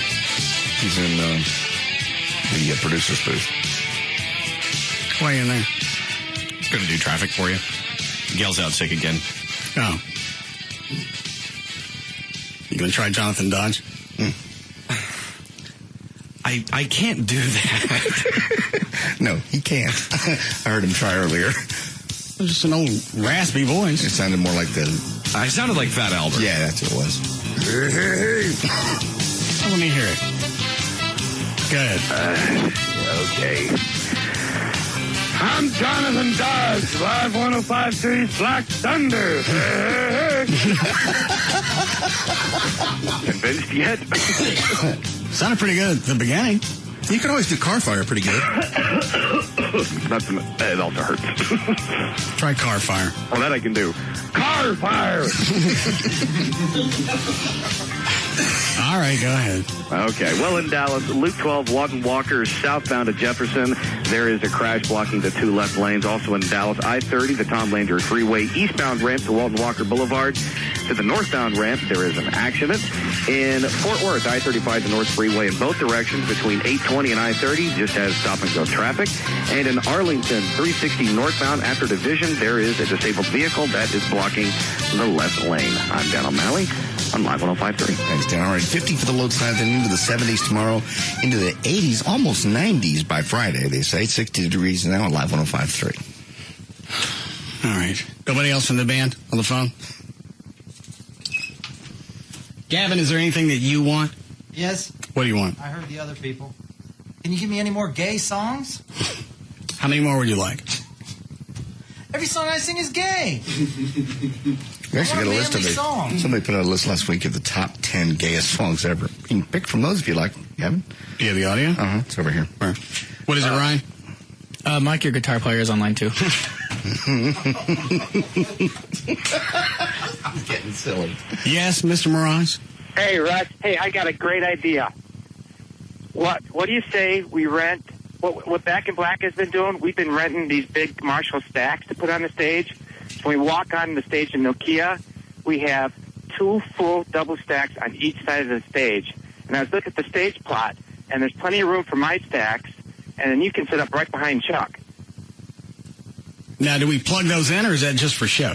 No, you plug them in. It's a big, full sound. It's not loud, but it's a big, fat, full sound. What about Chuck? No. He's just shaking his head. No. He hates that so bad. Why do you hate amps? Because it's too loud. It's a rock concert. Turn down your rock show. What? Yeah. God, it's loud up here.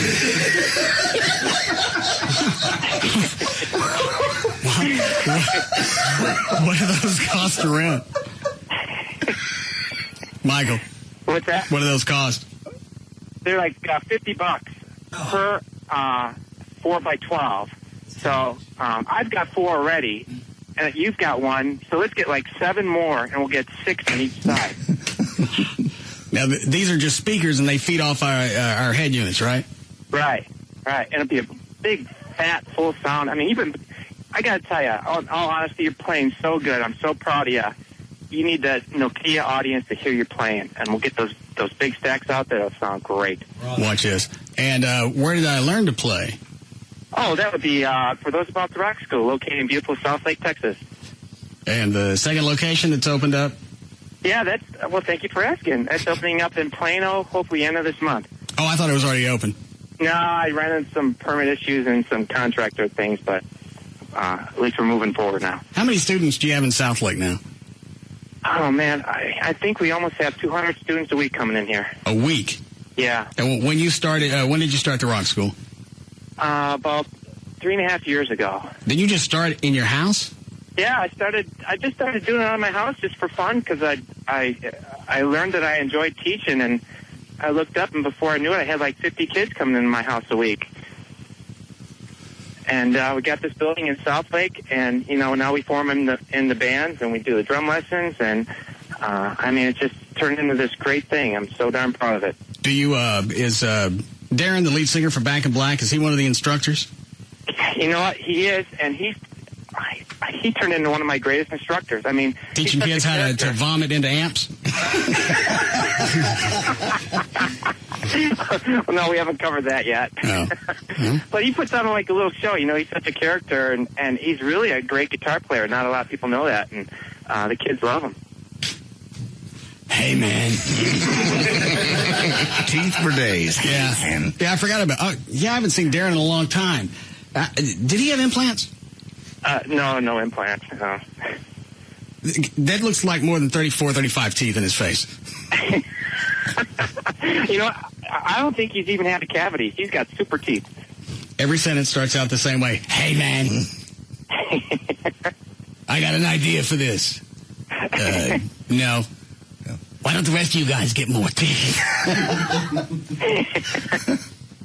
We look like Pac-Man. So how much would those speakers cost?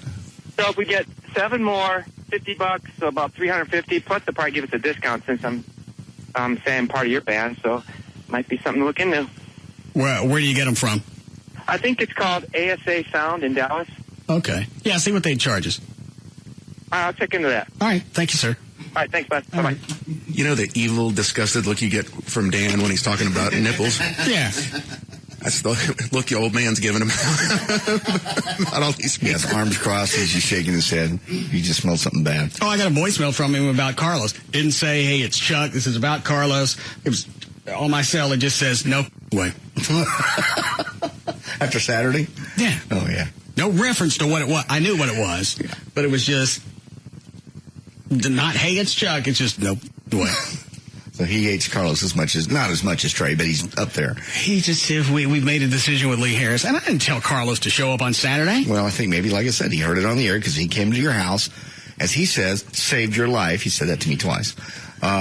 He was going on my way to dinner, and I went by his house on my way to dinner. Oh, you really did talk to him? I really did talk to him. Because when the person I was going to dinner with had to sit in the car because we were on the way to dinner. All right, I got it. I didn't tell him to park in the street. I know. I look out the window after he gave me the injection last Monday night for my allergies. Well, did you leave your car running? Yeah, we're going to dinner. Well, you could have brought him in. Can't. We're going to dinner. Well, you didn't have to park in the street. It's pointing towards dinner. Saved his life, not even in the band. Let it go, Carlos. Who was he going to dinner with? I have a new date. New tranny? There's no tranny. You get a new tranny in his car? Some beautiful young woman, I'm sure. Did he break up with the other one? Did his tranny go out? I don't know who that, where was that, Firewater? Yes. Where he showed up that one night and the chick that Carlos had met off of MySpace? I think they only went out a couple times. She was just built. They couldn't decide who was going to do what? she was just built. She was worked out. I can't keep dating her. It's just something about bumping head. Not very romantic. So yeah, he stayed for like 3 or 4 songs. Band practice on Saturday. I really think he was going to stand there and wait and see if Lee Harris would just back down. And go, all right, you know what? This is your area. You peed on it. Take it. I've been doing this longer than you. I've been in this band longer than you. Oh, I feel left out. Well, you were up here on and off. I figured you saw him. No. I would have gone up there and just laughed. That's right. He left just about the time you showed up. True? Yeah. They literally crossed in the hall, probably. No. Well, you didn't see him, but it was about the same time frame. I think what Trey means is they don't cross in the hall. Okay. Gayest songs. You want to hear the list? Is it a list or you have audio? I have audio, both. What track? Starts with 27 is number 10. This is the top 10. Some group, there's a 30th anniversary of the world-renowned gay and lesbian Mardi Gras in Sydney, Australia. They came up with a list of the top 10 gayest songs of all time. All right. Number 10 is cut number 20. That's right? No. Okay. Should be 27. There it is. I like this song. Yeah. I wouldn't sing it. I like the nightlife. It's,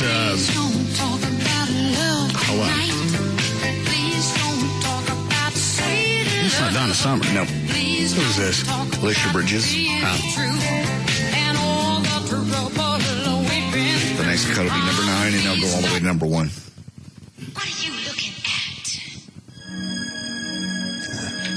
Who is this? I think it's Vogue by Madonna. Very nice. You're correct. And Trey, you're going to do the 500-mile song with Dan? Sure. And you won't pass out? No. I don't know why it was 3 days after the House of Blues when Trey was supposed to do that song. I only told you. Nobody told me. He just blacked out backstage. I saw him back there. I never saw him pass out, but I saw him looking like he was sick. And we got busy, and I spaced Trey's song altogether, so I didn't miss it. That's good. That goes on forever. The next one I think is possible. This is number 8. For Gavin? Is it Xanadu? Yeah.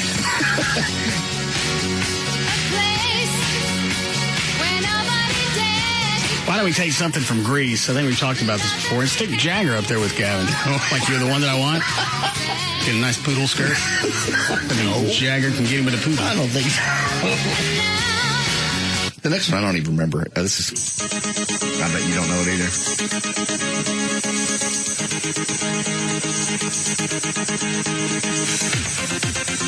What is this? Kylie Minogue, Better the Devil You Know. Does it say hits below? I don't even know this song. All right. If it's next one is number 6. It's go ahead. It's what? Being that this thing's in Europe. Australia, I'm sure that's why it's on there. That's where the list came from? Yes. And everything this band did was gay. Am I going to know this? You might know the band. I don't know if you know the song. Who's the band? Pet Shop Boys.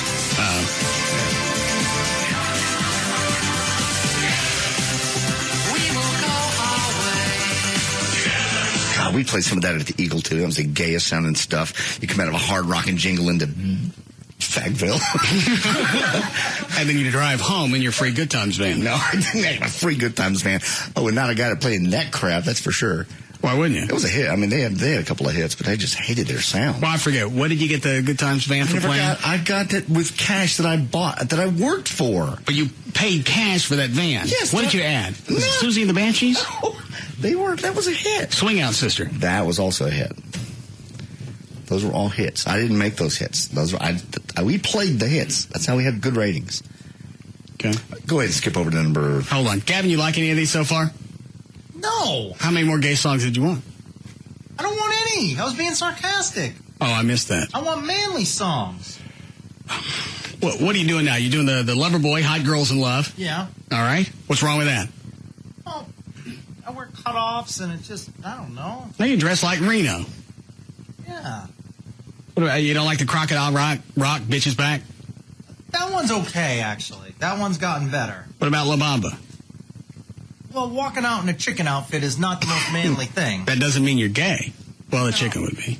You'd have to dress like a cock. You want to dress like a cock for that song, Gavin?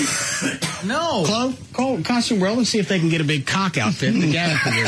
No. Gavin, would you like to dress like a cock? No. What size cock would you like to be? No, I think a hen is very appropriate. Well, if the hen is you want to be more manly, well, dress you like a cock. What color would you like to be? Yeah. Feathers. Why don't I just wear like a nice mariachi outfit? Oh, no, nice. You want to dress like you said something manly. I'm going to get you a nice cock. No, I don't. What color cock would you like? I don't know. What color do cocks come in? They come in, there's the traditional white, and then there's also a black. Yeah. How about that? Nice black cock. No, you mean rooster for the record. Yeah, I just said hen. I'm talking about rooster. I know. No. You want to dress like my Time Warp outfit? Hey, you picked that one. You came up with a whole Rocky Horror aspect. It was for the band, but I crank it out when I'm in like a t-shirt and jeans and I got a wristband on. And well, but then the it's like going to see Cher and she doesn't do all the costume changes. They expect the same thing. You can change into different colored cocks. No. Yeah, we'll vamp for you while you change into your different colors. Yeah. No. It was just a thought. I was going through my songs the other day, practicing, getting ready for the white trash party. And I was saying to myself, man, these are gay. What about the Judas Priest, Living After Midnight? He was gay. We didn't know that when the band came out. Yeah, you did. I didn't know anything about Rob Halford really until the movie Rockstar came out, and they said it was based on Rob Halford leaving Judas Priest. That one's all right because I'm in all black and I get to take my shirt off. Well, okay, to that, and then for the La Bamba, you can dress like the cock. No, I don't. No. You can go into this cut, number 33. Maybe he'll do this, and we could get possibly Jagger to come down from the rafters during this song. No, JD. Can Gavin still wear the rooster outfit? He can during this, yes. So Jagger could actually lower himself onto the cock. No. In this song, it would be perfect. No. Yeah. Oh, yeah. Yeah. No. It's raining. Baby, it's raining.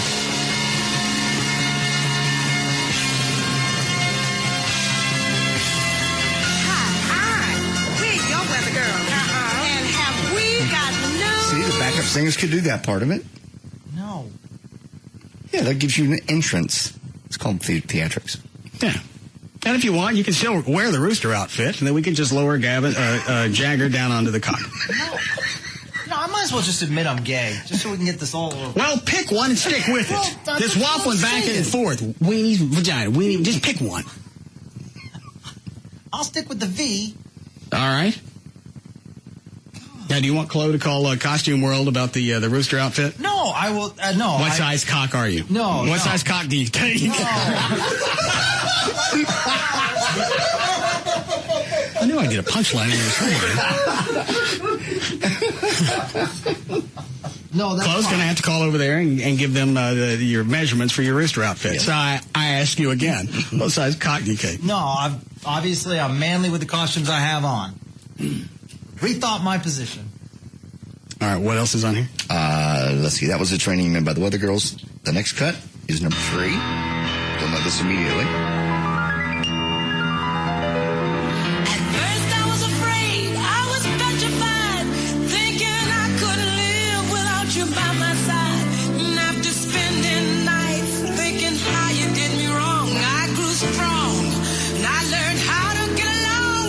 Donna Summer? No, she did do this stuff. This is the original Gloria Gaynor. Oh. He could do that. He could do this one with Jagger. Yeah, I'll survive. Now we need 4 people to do the next song. Why 4? It's because there's so many people in the band. 4 or 5. Was it 5? We're already doing this song. Oh. My bad. Well, we added the horn section. We figured we could add... yeah, that really would fill it out. Hey, Who's singing it? Black Eddie. Okay, all right. Gavin, did you want in on this song? You can still wear the rooster outfit. Yeah. Little transition well. No, I'm fine. I'm fine with the one rooster outfit. I don't need to be doing cock We'll take the cock and put a nice headdress on it. Oh, no! Indian cock. I don't want to wear that. Man. Don't. As far as roosters go, damn. It's the nastiest Indian cock I've ever seen. I should stick a papoose over there. I can't imagine seeing that coming up over the horizon.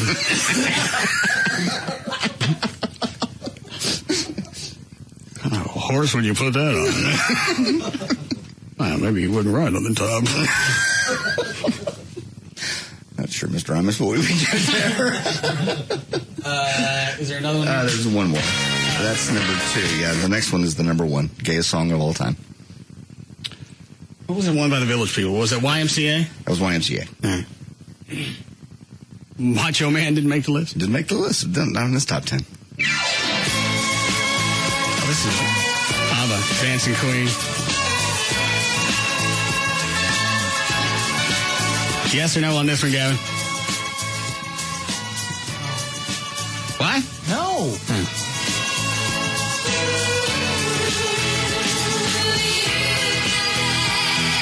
I think we can still pull something from Grease. Because there are several duets in that, isn't there? Just hopelessly devoted to you. Summer Lovin'. Let's give one to Jagger. Did Jagger sing? That's a good question. What is it?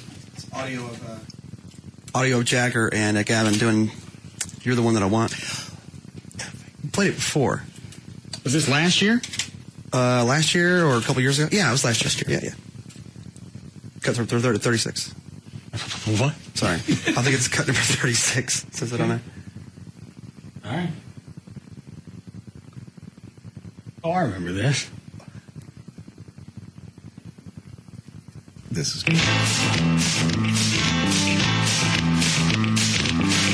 Can we learn this by Friday, Chuck? Sure. I don't hear any guitar in it. No, it's in there. Is it? I got chills. They're multiplying. And I'm losing control. 'Cause the power that you're supplying, oh, it's electrifying. You better shape up. 'Cause I'll need a man. What key is this in? Oh, God. Hey, I think. All right.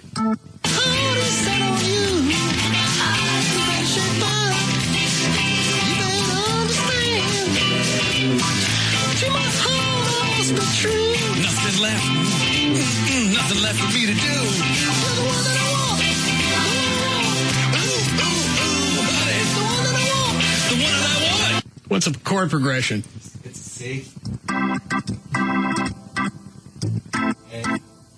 D, and then an F. Is that it? Yeah, and the chorus is C. Stays in C the whole time? C.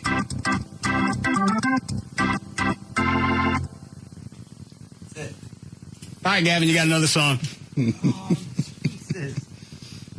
This show gets You and better. you and Jagger can flip and decide who's going to be the guy. No, Ross? Yes, Gavin.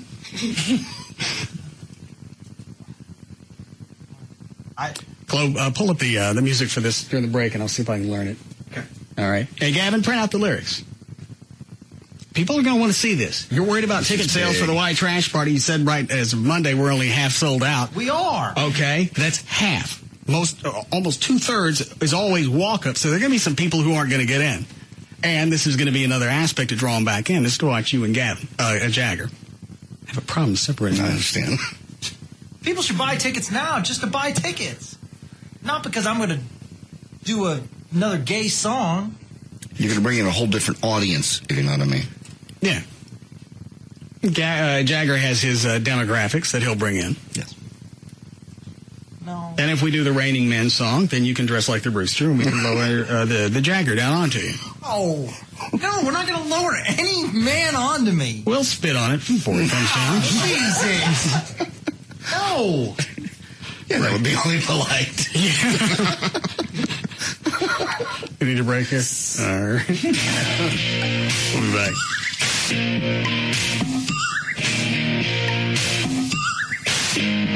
We'll be back to the Russ Martin Show.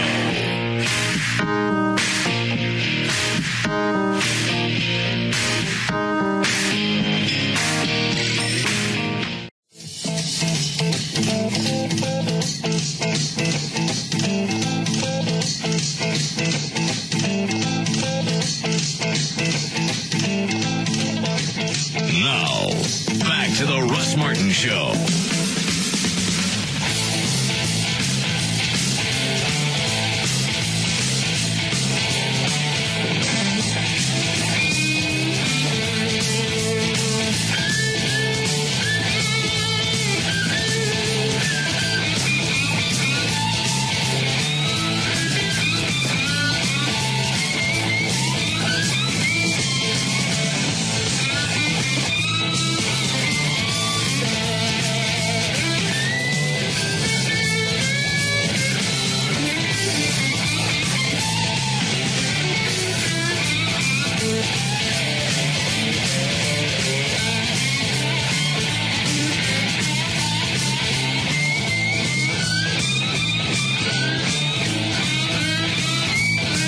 Did they do the whole song on this guy? Yeah.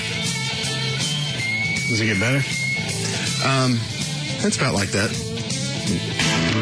If you feel a weird affection, oh yeah, you're too shy to convey.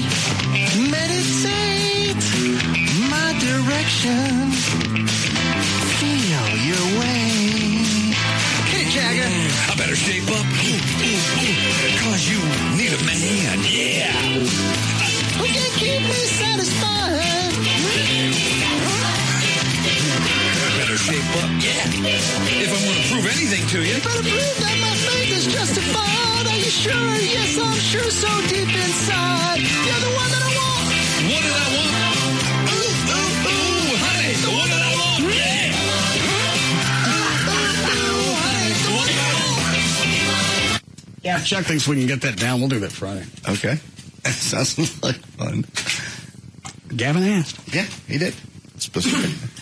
Did you figure it out? Yeah, I think that's wrong on the internet. Oh, the music we found on the net? Yeah, I got it. Let me hear it. Okay. I really don't hear the guitar. I don't know how to play anything. Here's the verse. Hey.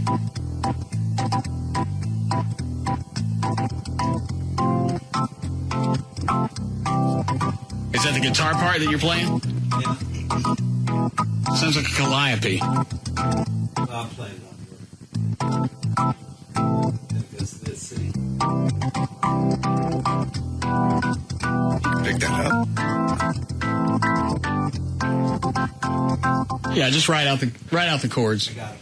And I can do that by Friday? Yeah. Okay. You should have the extra show. Anything else before we start? How did it get to be 6 o'clock? That's what I just said a second ago. I went, what in the world? What happened to today? It's gone by fast. Somebody talked about last Friday's show being weird. I've listened to you for years now, and Friday had to be one of the weirdest shows I've ever heard. There was a weird buzz in here. I've heard you say a ton of random stuff before talking about eating pizza and fingering each other like banshees. What? Fingering each other? You got off onto some tear about fingering ourselves. Don't get me wrong, it was hysterical, but I was wondering, what were you high on? What did your doctors give you? I don't think we started drinking until after the show, did we? No. I think I think you said something like that Was that in the voicemails to JD the night before? I don't know. Come back and we'll finger you? Yes.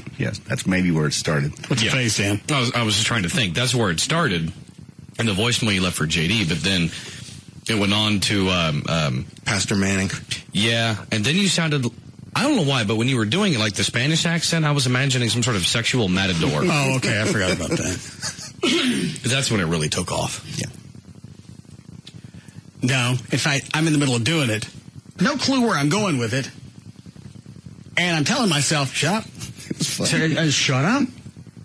This got no punchline. Bail on this one now. It's like an out of body. I'm thinking shut up and think I ain't listening. It was funny. I'm sorry. Your soap opera Spanish guy was funny. I'm still lost how we got off on that.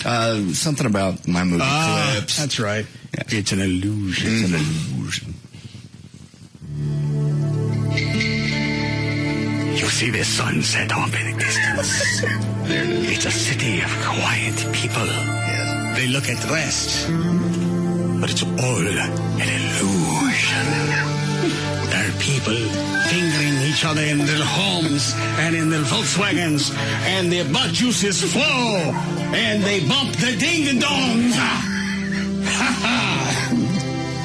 Wasn't that bad? And sometimes they don't trim their nails and they scratch my dookie door. Yes, it's where we got off track. Sometimes I like to have my marbles juggled while my anus coagulates.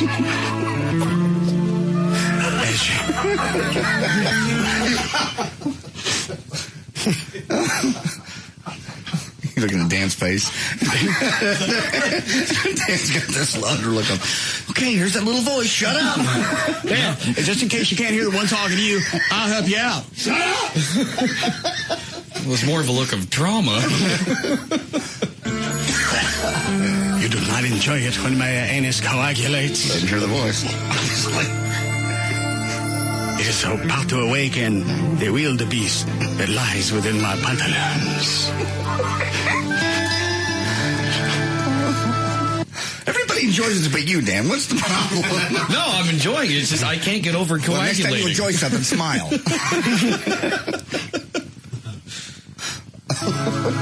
We'll continue to watch the sunset together. We'll finish out of Mr. Jim's. No, that's not right. No. Who is it you have to get the touchdown? Papa John's. Yes. We'll finish at Papa John's with just one topping because the Cowboys does this week.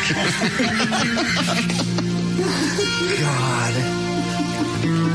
And then I'll swim down to your ocean with its salmon-like aurora. Aurora? Aroma. It smells as if your salmon resides in its own juices. I understand.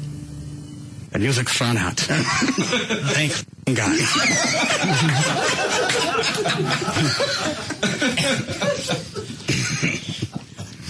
You ready for news, Dan? See. What is it, Ryan? Shyla from the band's on line 1. Oh. Yeah, Shyla. Yeah, I don't think my outfit's trashy enough. Why? Because it doesn't show enough cleavage. Well, show you got plenty of cleavage. Show it all. I don't care. Just make sure your nipples are covered up. So I can wear, like, nipple covers? As long as you wear something that covers them up, I don't care if it's mesh and your nipples are covered up. That's all I care about. If you can see them through the mesh, I'm fine with that. I didn't know mesh was an option. I would have been wearing that the whole time. Mesh is fine. Okay. Now, you just going to go for the nipples, or are you going to have your poo nanny shoot out? Depends on how I feel that day. All right. Oh, and if Kara hasn't already called, she wants to know if we're doing her song. The Patti LaBelle? Yeah. No. Are you sure? We haven't had time to learn it. What about the Christina Aguilera version? I don't know that one either. Oh, that one's better. Oh, okay. Well, then we won't do that one. Since you enjoy that one so much. What are you going to do, Lady Marmalade? Yeah. I told them, and the same thing with Big Stacy, because he wanted to add some Barry White song for him to do. Stacy can't sing. Stacy don't listen. I said that people get into the Tina Turner song because you got the big LeMay dress on. How long did it take? Did Costume World make that? There was someone there that actually made it. How long did it take them to make that? About 3 hours. Because they had to, they made that from scratch. Everything. So if we wanted something else, it would take another day or so? Actually, that person's no longer working there. They got really sick and they no longer working. We had to find a new seamstress. Okay. I've got a good tailor that you could probably get something. Then you send Stacy over there and tell him what we want. What do we want? I don't care. Something with more sequins. Something that shows off his cleavage. The entire band wants to show off their cleavage. The only person that don't want to show off their cleavage is Dan. Why is it, Dan? Self-respect? And it's gross? Oh, no. Why won't you let us open up their booth of nippers? No. Please, God, no. We'll cut their holes out. Yes. You can stick your nipples through. As if to say, hello!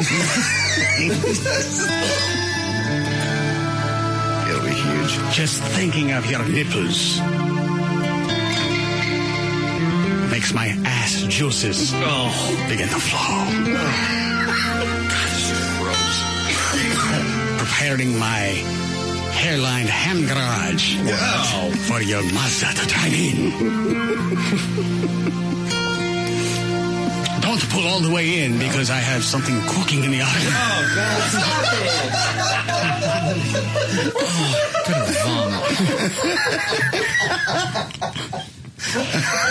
it. What is it about that accent that you just asked anything? I don't know. It worked when the dogs talked. Now it works with this. Don't pull too far into the garage, or you'll get doo-doo on your bumper. I have no problems having doo-doo on your bumper. I have problems with all of this. Please stop. Would you like doo-doo on your bumper? No! Well, then don't pull in too far. Because there's one in my oven of love. My easy bake ass. We can have cookies and I'll make some gooey meat. Oh, no, we can't. Nice elfin magic. Oh, yeah. What's the matter, Trey? Have I gone beyond entertaining to nauseating? No, it's still entertaining. Yes, you have. It's a hair nauseating, but sometimes that's funny. Okay. You want a legal ID here? Yes. 6:03 at KLLI, Dallas, Fort Worth, Texas. Dan O'Malley's here with news. Well, thank you, Russ. Today is Monday, March 10th, 2008. Birthdays today. The one and only Chuck Norris turns 68. Carrie Underwood turns 25. Edie Brickell is 42. Shannon Tweed turns 51. Sharon Stone is 50. Osama bin Laden is still presumably having birthdays. If so, he's 51. And on this day, back in 1876, Alexander Graham Bell transmitted the first telephone message, of course, to his assistant in the next room, saying, "Mr. Watson, come here. I want you." No. Watson, come to my room. Yes, it was the telephone. Bring the telephone. Shove it in my ass. I think it's for me. No, he'd spilled And then pull it out and lick the receiver. No. He'd spilled something on his clothes, I believe. That's why he... Yes, I got some me snot on myself.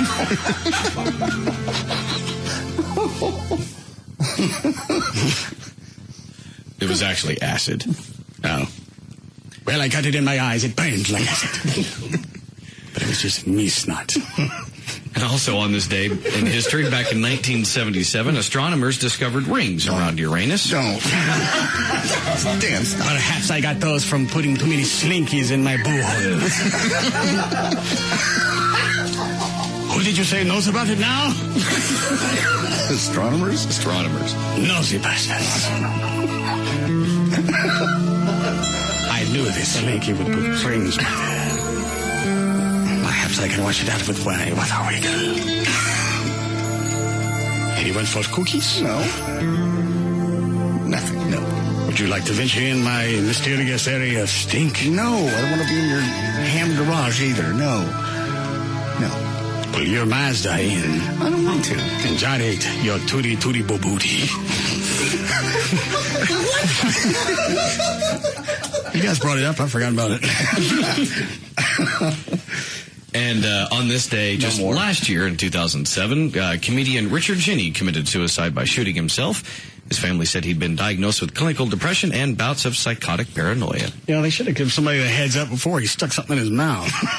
Well, they said they knew he was on medication, but, you don't think anyone's going to kill themselves until they do. He gave no indication that morning. He was in the shower and just went pop.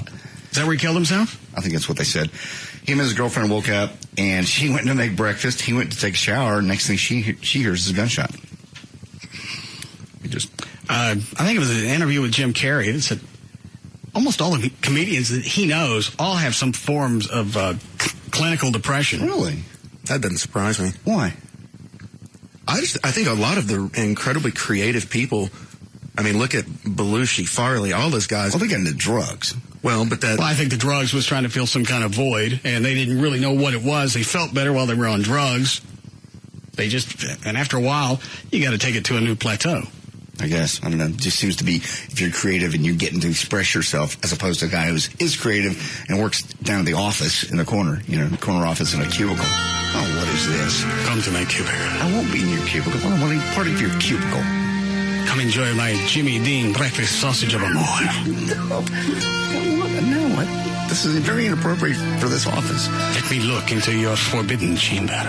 The one in behind. No. So I can see your balloon nut. I'm going to HR with this. And then I'll visit the little man in the boat. There's no little man in a boat? That damn music. The little man in your boat has drowned. Good. And he's been washed ashore for many weeks. Oh, no. The hell is this one?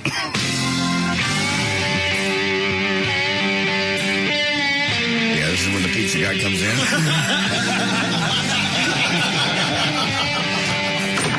Papa John's. Marty. No. Please leave Papa John's out of this one. There'll just be one topping on this pizza because, once again, the Cowboys have just around.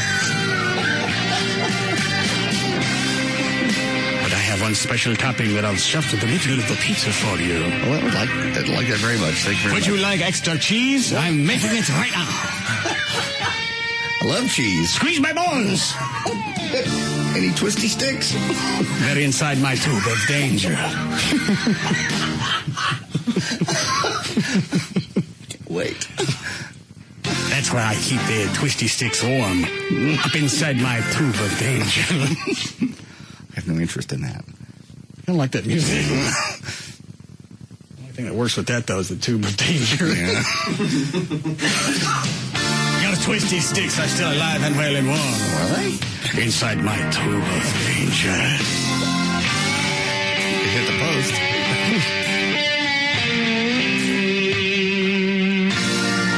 You have a large crack there. Yeah.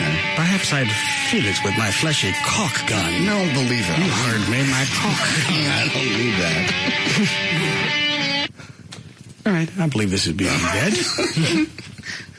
Well, Governor of New York, Eliot Spitzer, apologized to his family and the public today, but did not elaborate on a bombshell report that he has been involved in a prostitution ring. I have audio from his press conference, cut 41, if you want to hear it. All right. And as you're listening to this, of course, keep in mind that Spitzer's wife stood at his side. That was pathetic. It's pathetic every time the wife goes. This was even more sad. Why? It's just because it's prostitution, and she stood there, she stared at the ground like, I don't want to be here. He's banging, whether he's banging somebody and paying them, or it's an affair where you're sleeping with your head of staff, or who's the sports guy that got caught? Marv Albert? No. Not the one biting asses. the athlete. And his wife sat there with him. With all that extra. Oh, yeah, Kobe. Was it Kobe? Yeah. With all the extra jewelry. Yeah. She had an armload. We both have decided we'll work through this together, along with Zales, my diamond store. What cut? 41. I just love this because he's such a pompous. Yeah, you were glowing when you heard about this. I don't know anything about the guy. We sought to bring real change to New York. You did it. And that will continue.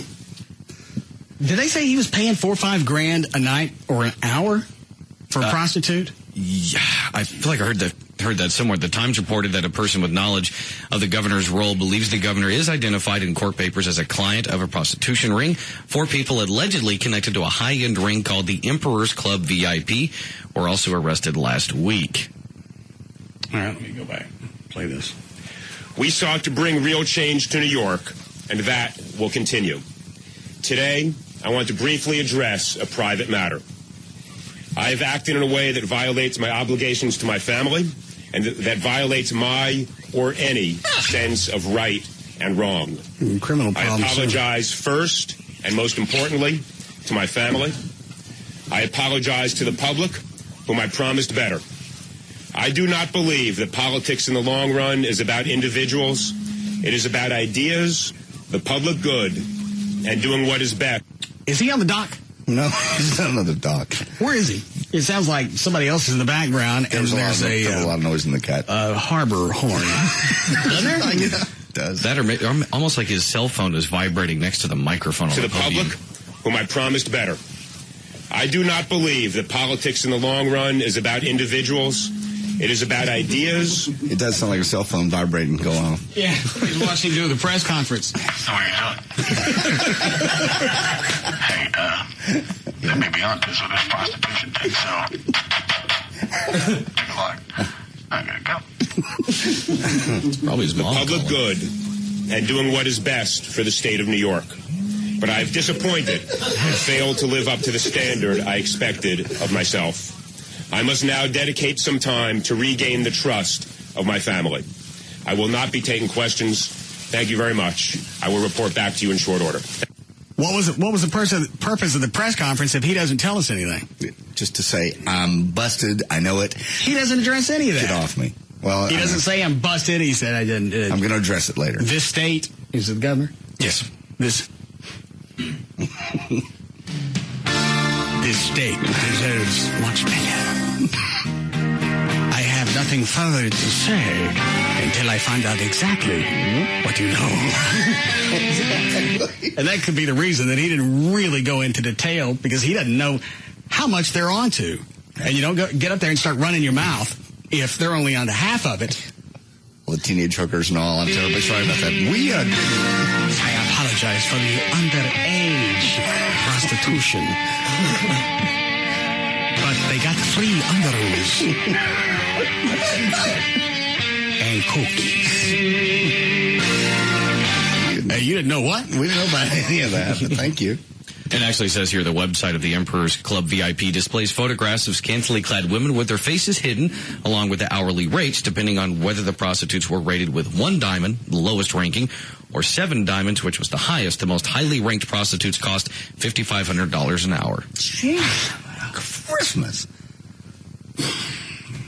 I mean, really, and sexual jokes aside, after an hour, I'm really bored with you anyway. But some of these guys like to do the entire evening. They go to dinner, and in their mind, they pretend like, this chick's really into me. We're having dinner. We're having a nice conversation. Then we go back, just like a normal night with anybody else, except I got to give her a Rolex.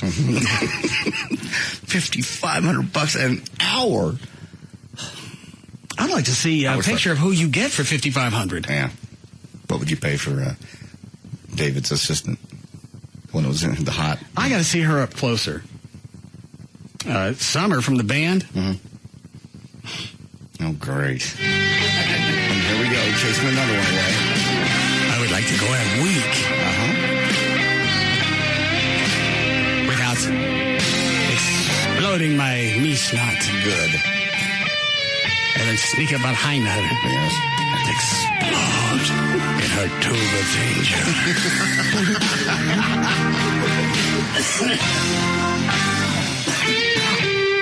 Leave her with a little cream pie. Oh. Chuck, start auditioning new backup singers. Sorry, Chuck. Going to church. You can go to church all you want. I'll get somebody there. I'm I'm sorry for what I left in that plate.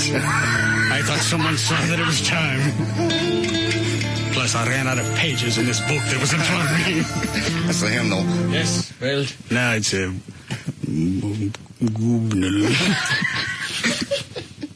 There's nothing in there for you to see. Clearly. It's all here in the plate. Can we break? Yeah. Again, couldn't have told me 3 minutes ago.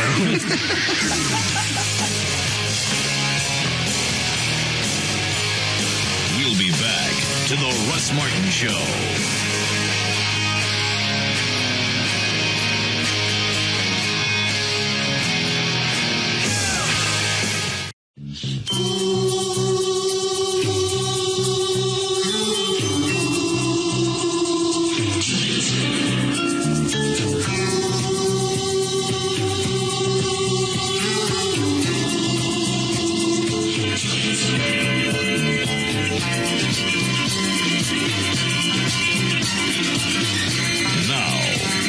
To the Russ Martin Show.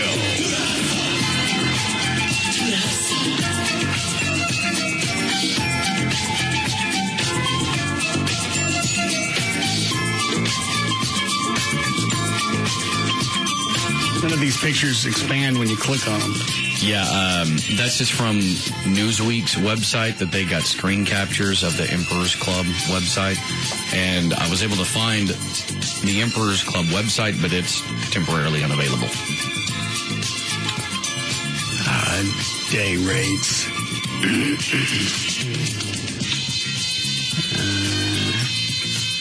These don't have the same rates that we were talking about, like $5,500 an hour? Yeah, there was...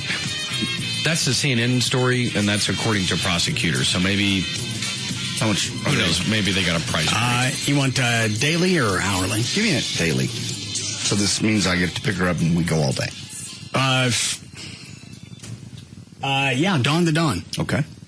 A 3-diamond chick, as far as ratings go. A day dancer. Still 10 grand. Yeah. Gosh. A 4-diamond chick is 12 grand for the day. Then you finally get up to 7 diamonds, and she's 31 grand for the day. What in the world would a chick have to look like to be worth $31,000 for 24 hours? You get into the millionaire, billionaire aspect, and then guys don't give a flying F. I suppose. Plus, if you think about it, if there's, there's going to be women out there that the only thing they have going for them is their looks. And I bet at L.A., Lamont, when she was doing the escort service, I bet she was pulling down some of that. Yeah, probably so. For the fantasy dance, or dates. 3 diamonds, hourly rate, you get a chick for $1,000. 4 diamonds is $1,200. Then you go all the way up to 7 diamonds, and it's $3,100. Boy, for $1,000 for an hour, we're getting busy. Inquire about our multiple hour package rates. Oh, buy in quantity. Save. I don't see anything else on here. Was there any other news about this, the governor? I saw something on CNN and just scrolled across the bottom of somebody, I guess, saw him at a Washington hotel. Yeah, that's the most updated information. New York Governor Elliot Spitzer is under investigation for allegedly meeting with a prostitute in a Washington hotel. That's from 2 sources with knowledge of the investigation. One of the sources said Spitzer is identified in a criminal complaint as Client 9, and that Spitzer's alleged involvement was caught on a federal wiretap. And, of course, the governor's statement came 4 days after federal prosecutors in New York announced charges against 4 people accused of running an international prostitution and money laundering ring that, of course, catered to big spenders. Now, was he only involved in the prostitution portion of it as far as being a customer? Right. No money laundering? No. They were after the 4 people that were after, the prostitution ring and the money laundering. And he's one of those guys that just happened to show up on the federal wiretap, and he's just... How do you get to that level and be that stupid? I mean, to not cover your tracks? Well, but especially somebody that's going to be that visible. Yeah. I got no clue who this governor is, but I'm sure, which state's he from? New York. Well, I'm sure in New York, it's going to be like down here, Rick Perry. If Rick Perry were into something like that, he'd be spotted pretty quickly. Well, Trey's going to explain this to us, because I see him waving his hand. I'll sit over here. He was Attorney General for New York for 8 years. He's more Oh, that's why you're all glib about this, because if he goes to prison, he's going to get to visit with some homies. He's put so many people away from Wall Street to, for insurance fraud. I mean, so no. Here's that little voice. We see you have decided to enter our asylum of madness. I really want to be here. A little sweet Petunia. I got myself in the wrong place at the wrong time. We would all like to explore your cave of stinky mystery. And lick you with our lizard-like tongues of love. And test out your involuntary gag reflex. When did he get popped on this? Apparently it was 4 days ago when it was first made aware by the federal investigators. Then he called his staff together early this morning and went, I got something to tell you. Bad news. on the forefront. So was he like real pious, real high and mighty? Was that the deal, Charlie? Oh, he is the... everything he's done is based on the highest moral standard. I mean, that's what he campaigned on. When you're a district attorney, there's anybody that you're going to go after, you're going to have to take a position of righteousness when you're pounding these people into the dirt. But he took it to a whole new level. I mean, pompous morality, that he was untouchable. Everything he did was of the highest standard. I mean, Jeffrey Toobin, who's the CNN legal analyst. I can tell he's wound about this. Oh, he was glowing when he came in today and went, Venegas dead. He goes, no, almost as good, though. Are you having a baby? No. Have you found the $6,000 that you still owe us? He was in a different glow. Oh, all right. Sorry. That was just... Jeffrey Toobin went to Harvard with him. He was Jeffrey who? Jeffrey Toobin is the CNN legal analyst. Jeffrey Toobin and his tube of danger. You've got to change the last names of these guys, Toobin and Spitzer. He was just, you could tell he was stunned. They went to Harvard together. He's known him. Because this is a guy that morality is everything, he preaches. That you don't do something like this. And for him to get caught is just one of the great hypocrisies you'll ever see. How long has he been governor? About a year. I think he got elected in 2006. And when he did the press conference today, his wife was there? Yes. Oh, that was so sad. That was pathetic. She's looking down. She won't even look at the camera. She's just like, I don't want to be here. Oh, my God, why would drag her up there? You're only up there 60, 70, 80 seconds. I know why. Let her stay at home. And you know why they do it, and it's hollow. It's, let's show a front of solidarity or whatever. If she's forgiven me, my wife, who I've taken the vows with, if she's forgiven me, then you as the public should also forgive me. Because if somebody this close can overlook my discrepancies, then obviously, I've done anything against the state of New York. I just got some noonie on the side. Clearly they hadn't made it to the jewelry store yet, because her face it said anything but I'm supportive. It was just downcast. She's looking. She never even looked at the camera. She was just standing behind him like, oh, God, this hurts. I would be more pissed off if I'm in the public and I'm watching that you would drag your wife out there. That's what I felt. If you're trying to do any type of damage control as far as your image goes, the fact that you dragged her out there, that tells me that, first of all, the marriage really is on the skids, and you're using her just as a prop. And every once in a while you get one, like I said, Kobe Bryant shows up with his wife. She's leaning into him. She's holding his hand. They look like, okay, there might be some solidarity here. Yeah. With this lady, because damn inside she's looking she's looking down for something to stab him with. Oh, I'm sure she's absolutely flabbergasted. It was sad to look at her face. You could just see the pain. And if you knew ahead of time that she didn't want to be there, is it prudent to bring her out on live television if she just starts wigging out and going, so you screwed whores? How many whores did you have? Oh, you got the $3-4 grand to spend on a whore, but all our kids are bow-legged.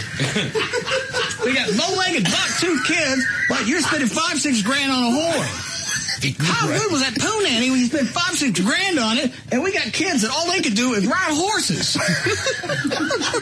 Would have been classic. Just one time for a wife, live TV, just a wig. I'm sure that I'd like to spend some it's time. almost standard operating procedure is his people go meet with, or the perps, people go meet with a wife. Yeah.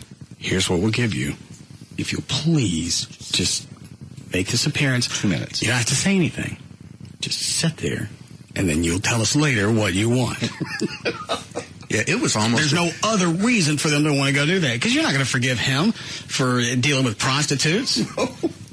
We just need, my family needs time to heal. You're going to need some time to heal.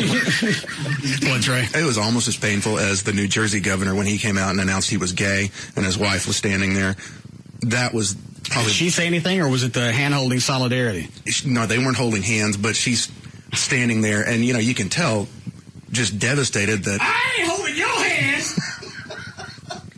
I ain't sticking my hand nowhere near yours. I don't know how many in it. That weren't yours. And again, I can't fathom what's more of a slam, to find out your husband's been with prostitutes or your husband's queer. And he's been hiding it from you.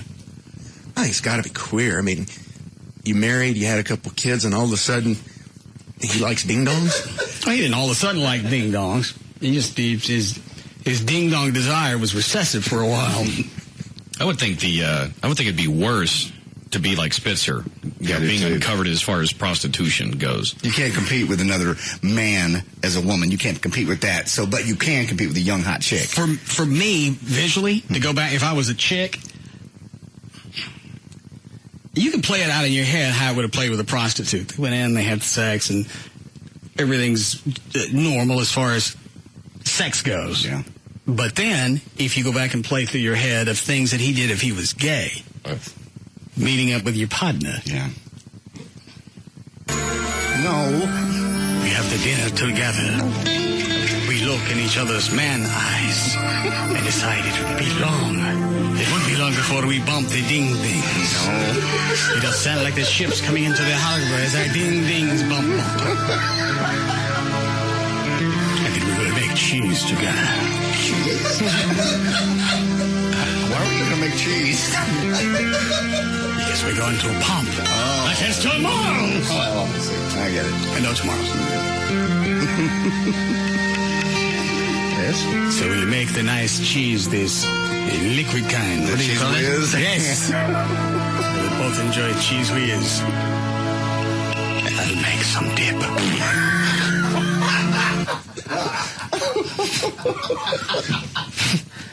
How did we go from the New Jersey, New York, whatever? I don't know, but I give it another 3 or 4 days before I beat this bitch to death. The cheese whiz. The cheese whiz together. Yes. Don't forget I'm bringing the dip. I'll count on it. Then I'll scoop it out with my screaming yellow zonker. Nasty. I'll suck your funyun. All right. My funyun doesn't need sucking. Thank God the music has vanished. Until next time. How we doing, Flo? 3-3. Good, Dan. By now, most of us already know about the economic stimulus plan. The gist is that if you make less than $75,000 a year... Have you seen the story, John? No. Then sit down. Okay. The gist is that if you make less than $75,000 a year, the government's going to, of course, send you a check for supposedly $600. You already know you're not getting anything. I'm not getting anything. Okay. I'm aware. Or, of course, if you're married and make less than $150 as a couple, you'll get $1,200. The idea is that, of course, these rebates will help jumpstart the economy. But before they send the actual checks, the IRS has decided to send notices to the 130 million eligible households, just as a heads up, to let us know the checks will eventually be on the way. And what will they spend to tell people that they have money coming? $42 million. What? Yep, the government's going to spend $42 million just to let you know, people like me, that we're going to get a rebate check that we would still get even if we didn't know it was coming. I'll be damned. And I get nothing. I wonder how much, if they took that 42 million? 42. And divvied that up, how many other people who didn't get anything would have got something? Let me do the math. Well, How many people? Hey, what's the purpose of sending somebody a notice that they're going to get a rebate, even though it's coming anyway? Notice that you're getting a letter. You're right. And why would it cost $42 million? How many are you sending out? Postage? Well, why just send it the same thing that's coming with a freaking check? Yeah. Hey, there's a check in here. It's okay to cash it. Love, Sam. Are we absolutely retarded? I imagine, yes. And then also the part of that $42 million, they're probably factoring in whatever the cost of labor is to, so each letter costs $1 to print and to mail. Or 42 It doesn't matter what it costs. It's money you could have stuck someplace else, or given other people, or given some people more money back that actually need it. You figure it out? $140,000 at $300. Another 140,000 people could have gotten cash. $300, yeah.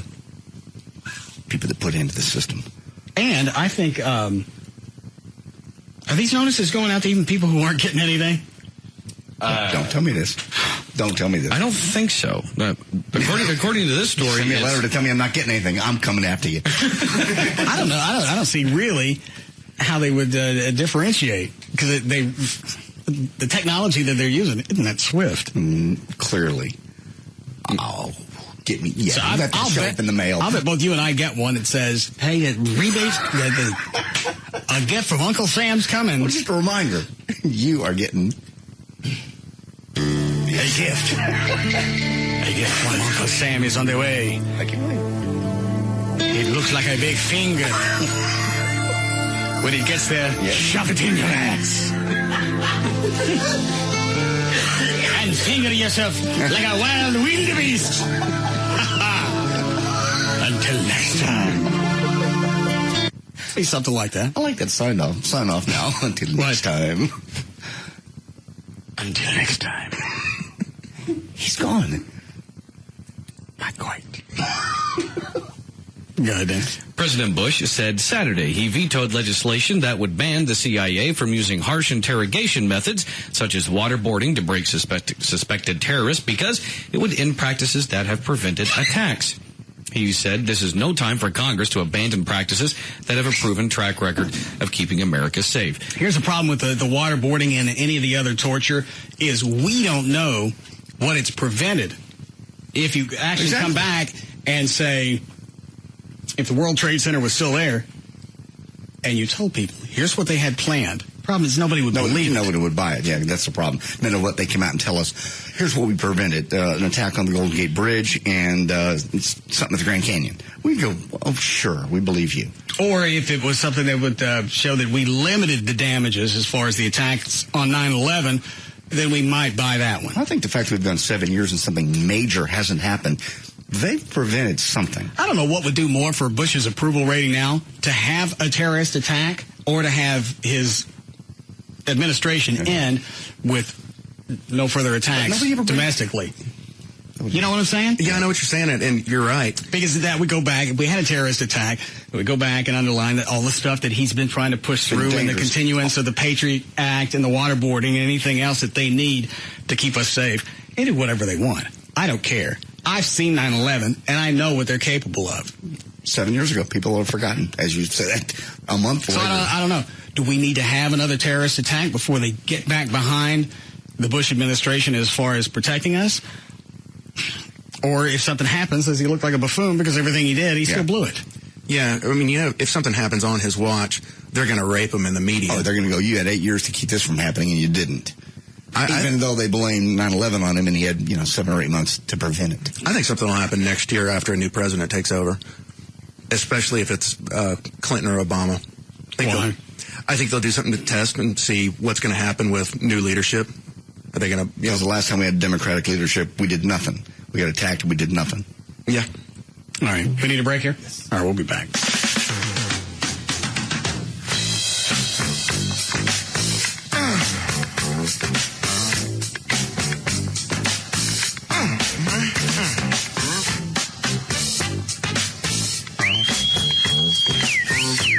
We'll be back to the Russ Martin Show. shake it down now. Shake it down, shake it down now. Shake it down, shake it down now. Shake it down, shake it down now. Shake it down, shake it down now. Shake it down, shake it down now. A show about everyday life where nothing is forbidden. The Russ Martin Show.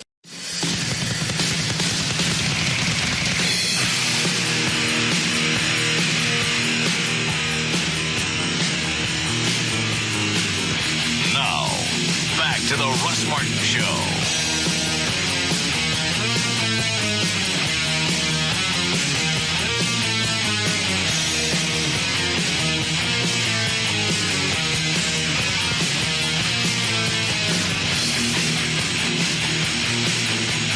What were you and Gavin talking about the Tony Stewart thing during the break?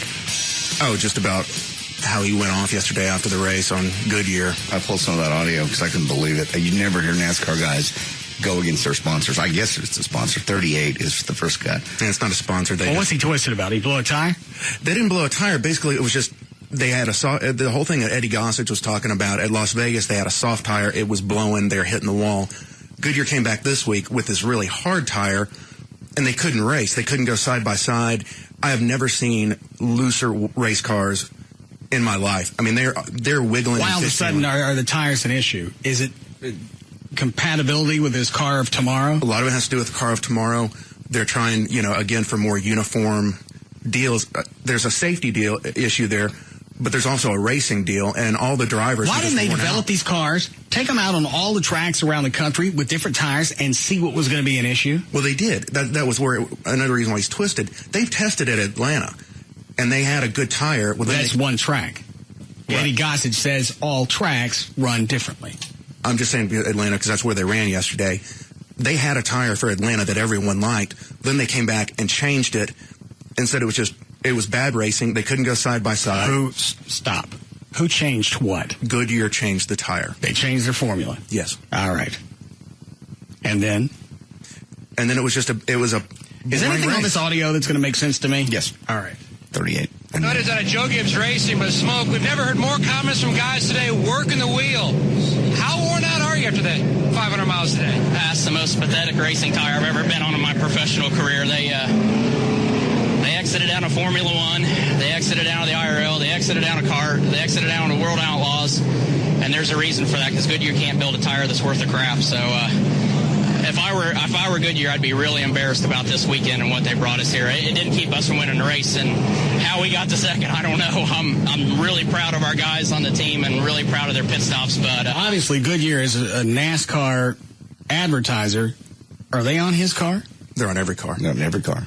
Not the tires, the name. No. Was I looking this way when I asked? Sorry. Thank you. Do you know? Not as much as Trey. I know that. Then you got lucky. All I know is that Goodyear tires are on all the drivers. It's uniform across the board. I got that. They're all on the same freaking cars. I'm talking about, is the logo on anybody particular's car? No. All right. That's what I'm asking. I know they're on all the cars because they're driving on something. Winning the race, and how we got to second, I don't know. I'm really proud of our guys on the team and really proud of their pit stops, but it was ridiculous to have to race on a tire like this today. It's not at this form of racing. If they can't do any better than that, they ought to just pull out of this sport and save us all a bunch of headaches, because I guarantee you Hoosier or Firestone or somebody can come in and do a lot better job than what they're doing right now. Tony Stewart, Joe Gibbs Racing. They're the top two here in Atlanta. The next track, he just goes on and on. He gets Tony Stewart again? Yeah, he goes on to say, I'm going to go home and take Goodyear off all my personal vehicles.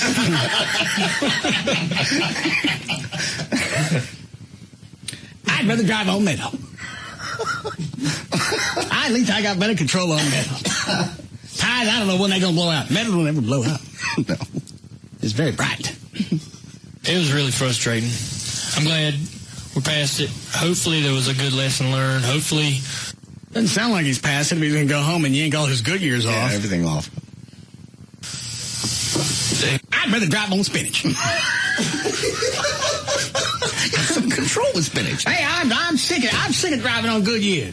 I'd rather blow my nose on my wheels and drive on snot.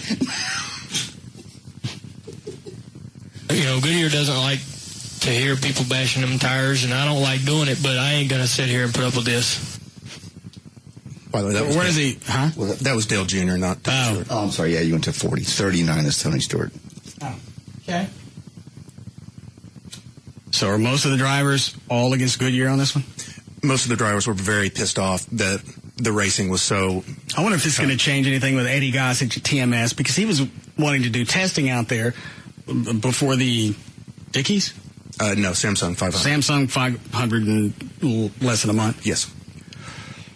But he was more concerned with the cars and not necessarily the tires. I wonder if that's going to change anything. Well, the biggest thing, he wanted to test on these tires to make sure they're not going to have blowouts and they're going to be slamming against the wall at 200 miles an hour. It sounded like Eddie wanted to test the cars and not necessarily the tires. It has to do with the tire wear. That's the biggest thing he's concerned about, because at Las Vegas, they were slamming the wall against 200 miles an hour. He wants to make sure that they've got a good racing tire for the Samsung 500. I got that, but I didn't get he was more concerned with the tires as opposed to the car in general. No, he's more concerned with the tires. He never said that. Well, in testing, that's one of the biggest things. He never said that to me on the phone. What did he tell you on the phone? Well, the cars are the car. I mean... Well, what did Eddie Gossage tell you? Because I know what he told me. What did he tell you? He said he wanted to do testing. Yeah, but he didn't say anything about the tires. But that's the biggest factor of testing. One of them is tire wear. So Goodyear can analyze the tires. They do it before the season. Well, why was it NASCAR? I said, no, but there's no reason to do that. Because NASCAR is very anal about testing. They used to let teams... So they would rather have the possibility of somebody actually dying, which nobody's done yet, dying at one of the races, as opposed to testing and really not being able to save face if they have to go back and reformulate their tires. I have that right? Yeah, pretty much. I'd rather drive on dead puppies. Just get a bunch of dead dogs and strap them to my wheels. Drive around. No. Your teammate there in victory lane and a good run for you. How about it? Smiles today, Tony? Yeah, I can't. Hell, I ain't got no smile. I was driving on diarrhea. There's nothing but hydroplane all day on grunt. How many cars blew tires? None of them blew tires yesterday. They just were less controllable? Yeah, they were just loose as hell. And they couldn't, like, if they had to let someone else pass them, they couldn't race side by side because the side draft, they would have lost control of their cars. Yeah. We need a break before Lycus. Can't believe we ended up where we ended up, as bad as the car drove. But I think it just shows how bad everybody's cars drove today. It just, I'm absolutely still, after the third day of being here, amazed at what Goodyear has done. And if that's their best effort, and if that's the best product they think they can bring to the track, then I strongly suggest they go back to just making street tires. And I'm not even sure that's a good idea. I mean, I'm going home and everything that I have that has Goodyears on it, I'm dismounting and putting fire. I'm going to sit outside with a rifle and blow that blimp out of the sky. Shouldn't he be flying? I got no business being up there. I'll go home, take all my tires off, and I'll off on the rims. I'd rather drive on spoon. Stones on, so it's a shame. I mean, the teams work so hard, and everybody works really, really hard to build cars to come out here and compete, and then you got a tire company that can't even build an adequate product for us to come out and race on and race competitively. And which day was this race? Saturday or Sunday? Sunday. Yes. So Goodyear's been taking a beating for the past 24 hours? Oh, yeah. Has NASCAR come out officially and said anything about this? No, the NASCAR usually rules on stuff like this on Tuesday. So Tony Stewart will probably get a nice fine tomorrow. Why? Because he didn't like running on the Dale Jr. came out for it too. The new formula of the tires from Goodyear? For this race, yeah. But NASCAR does not like it when you bash one of their... Goodyear pays NASCAR to be the official tire, and they don't like it when you bash any sponsors or anything like that. Well, either during an interview, I'm going to get an honest answer, or I'm not. Oh, and Tony Stewart's a hothead. If you're going to buy me out, then there's no reason to talk to me. Yeah. I just can't Stewart's imagine. a hothead? Oh, yeah. What, Dan? I was just going to say, I just can't imagine NASCAR as an entity having it wasn't just the one guy, it was a number of the drivers and the top tier ones. You would think they'd be concerned, like you're bringing up, about safety of these drivers. No, it doesn't make any difference. It's just like in radio. You don't want one of your jocks to get on the air and say anything about one of the advertisers, even if they did something and it was in the news and it was a headline. Well, they spend a lot of money here. Well, either you want us to discuss this or you don't. Let us know how much cash we can get to shut up. Exactly. I'd rather drive on landmines. Just strap some landmines to my car. I'll drive on that. A bit more predictable. Well, at least I know how it's going to end. Any more cuts on here? No, that's it. And that was Dale Jr. that was going off on him, too? Mm-hmm. One of the cuts I played? And that may be Tony Stewart's saving grace, is Dale Jr. seldom speaks out against anything. I mean, he's very low-key, positive, doesn't say bad things. The fact that he came out and said it may save Tony Stewart from a big fine because NASCAR can't avoid this now. All right. How much will they fine him for speaking out against Goodyear? $25,000, $30,000? Which for him, I mean, that's a drop in the bucket. Well, they asked him about the race. And are some of these racers, are they expected to talk to the media as far as NASCAR regulations? Yeah, your top... like NFL coaches, they have set their press conferences. I think your top 5 are required to do the press conferences. Okay, well, if you're going to stick me out there, and that's going to be part of your requirements, then you're going to put up with anything that comes out of my head.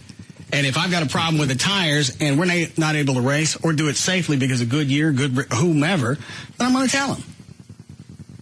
And they know they take that risk, especially with Tony Stewart. I'd rather drive on dynamite. Just strap dynamite to the bottom side of my car. And then we'll drive on matches.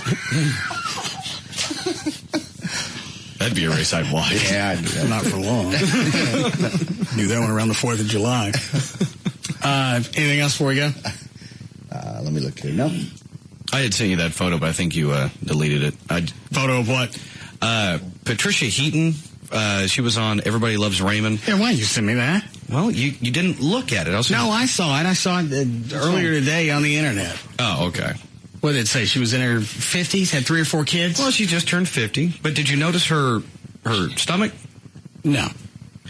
She doesn't really have much of a belly button. No, I looked at that. It was almost like it's either been... It looked like it was photoshopped out. It looked like that, but it's in all the photos. And when you look, you know, we're talking about John, the chick from Everybody Loves Raymond. Oh, okay. No, yes, okay. I never watched the series, but I know who the chick is because she used to do the Albertson spots. Yeah, that's the other thing I was going to say. It just looks so odd because it just looks like where it should be. A tummy tuck, maybe. Well, but you would still have a belly button. Yeah, they would put one back in there for you, so you don't look like an alien tummy. Does something funny happen sometimes to their belly button after childbirth? I don't know. Send me the picture again, dude. Okay. I'll show it to Trey. Or JD probably would know better. Stretch marks is the only thing I know that ever happens to bellies. And that just is nasty. Or maybe she had stuff stretched back, and at a certain point, it was like the belly button just kind of vanished. Because she didn't really have any stretch marks or anything untoward in her stomach. It seems if you stretched your skin long enough, the belly button would at least be flat.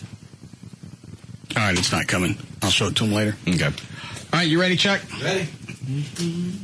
All right, let's go. All right. All right. For more information about the Russ Martin Show, including pictures, videos, and more, go to russmartin.com. To answer any question you may have about the show, go to russmartin.info. To instant email the show and only during the show, send that to studio@russmartin.com. Other show websites, johndavidryan.com, danandtassos.com, djclo.com, and, of course, IHateValerie.com, TreyTrenholm.com, and ChuckWheat.com for the man on the keyboards and the band manager. The official caterer of the show is Sugar Babies Barbecue. Their website, sugarbabiesbbq.com. Limo services provided by Limo George. His website, limogeorge.com. Russ gets his guitars and band equipment from the Guitar Center. Their website, guitarcenter.com. The official liquor store of the Russ Martin Show is Majestic Fine Wine and Spirits.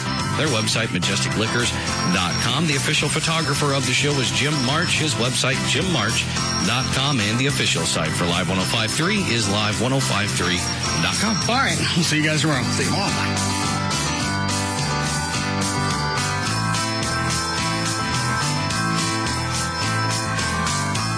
You can now listen to The Russ Martin Show anytime you want on the web and phone. Russ Martin Show.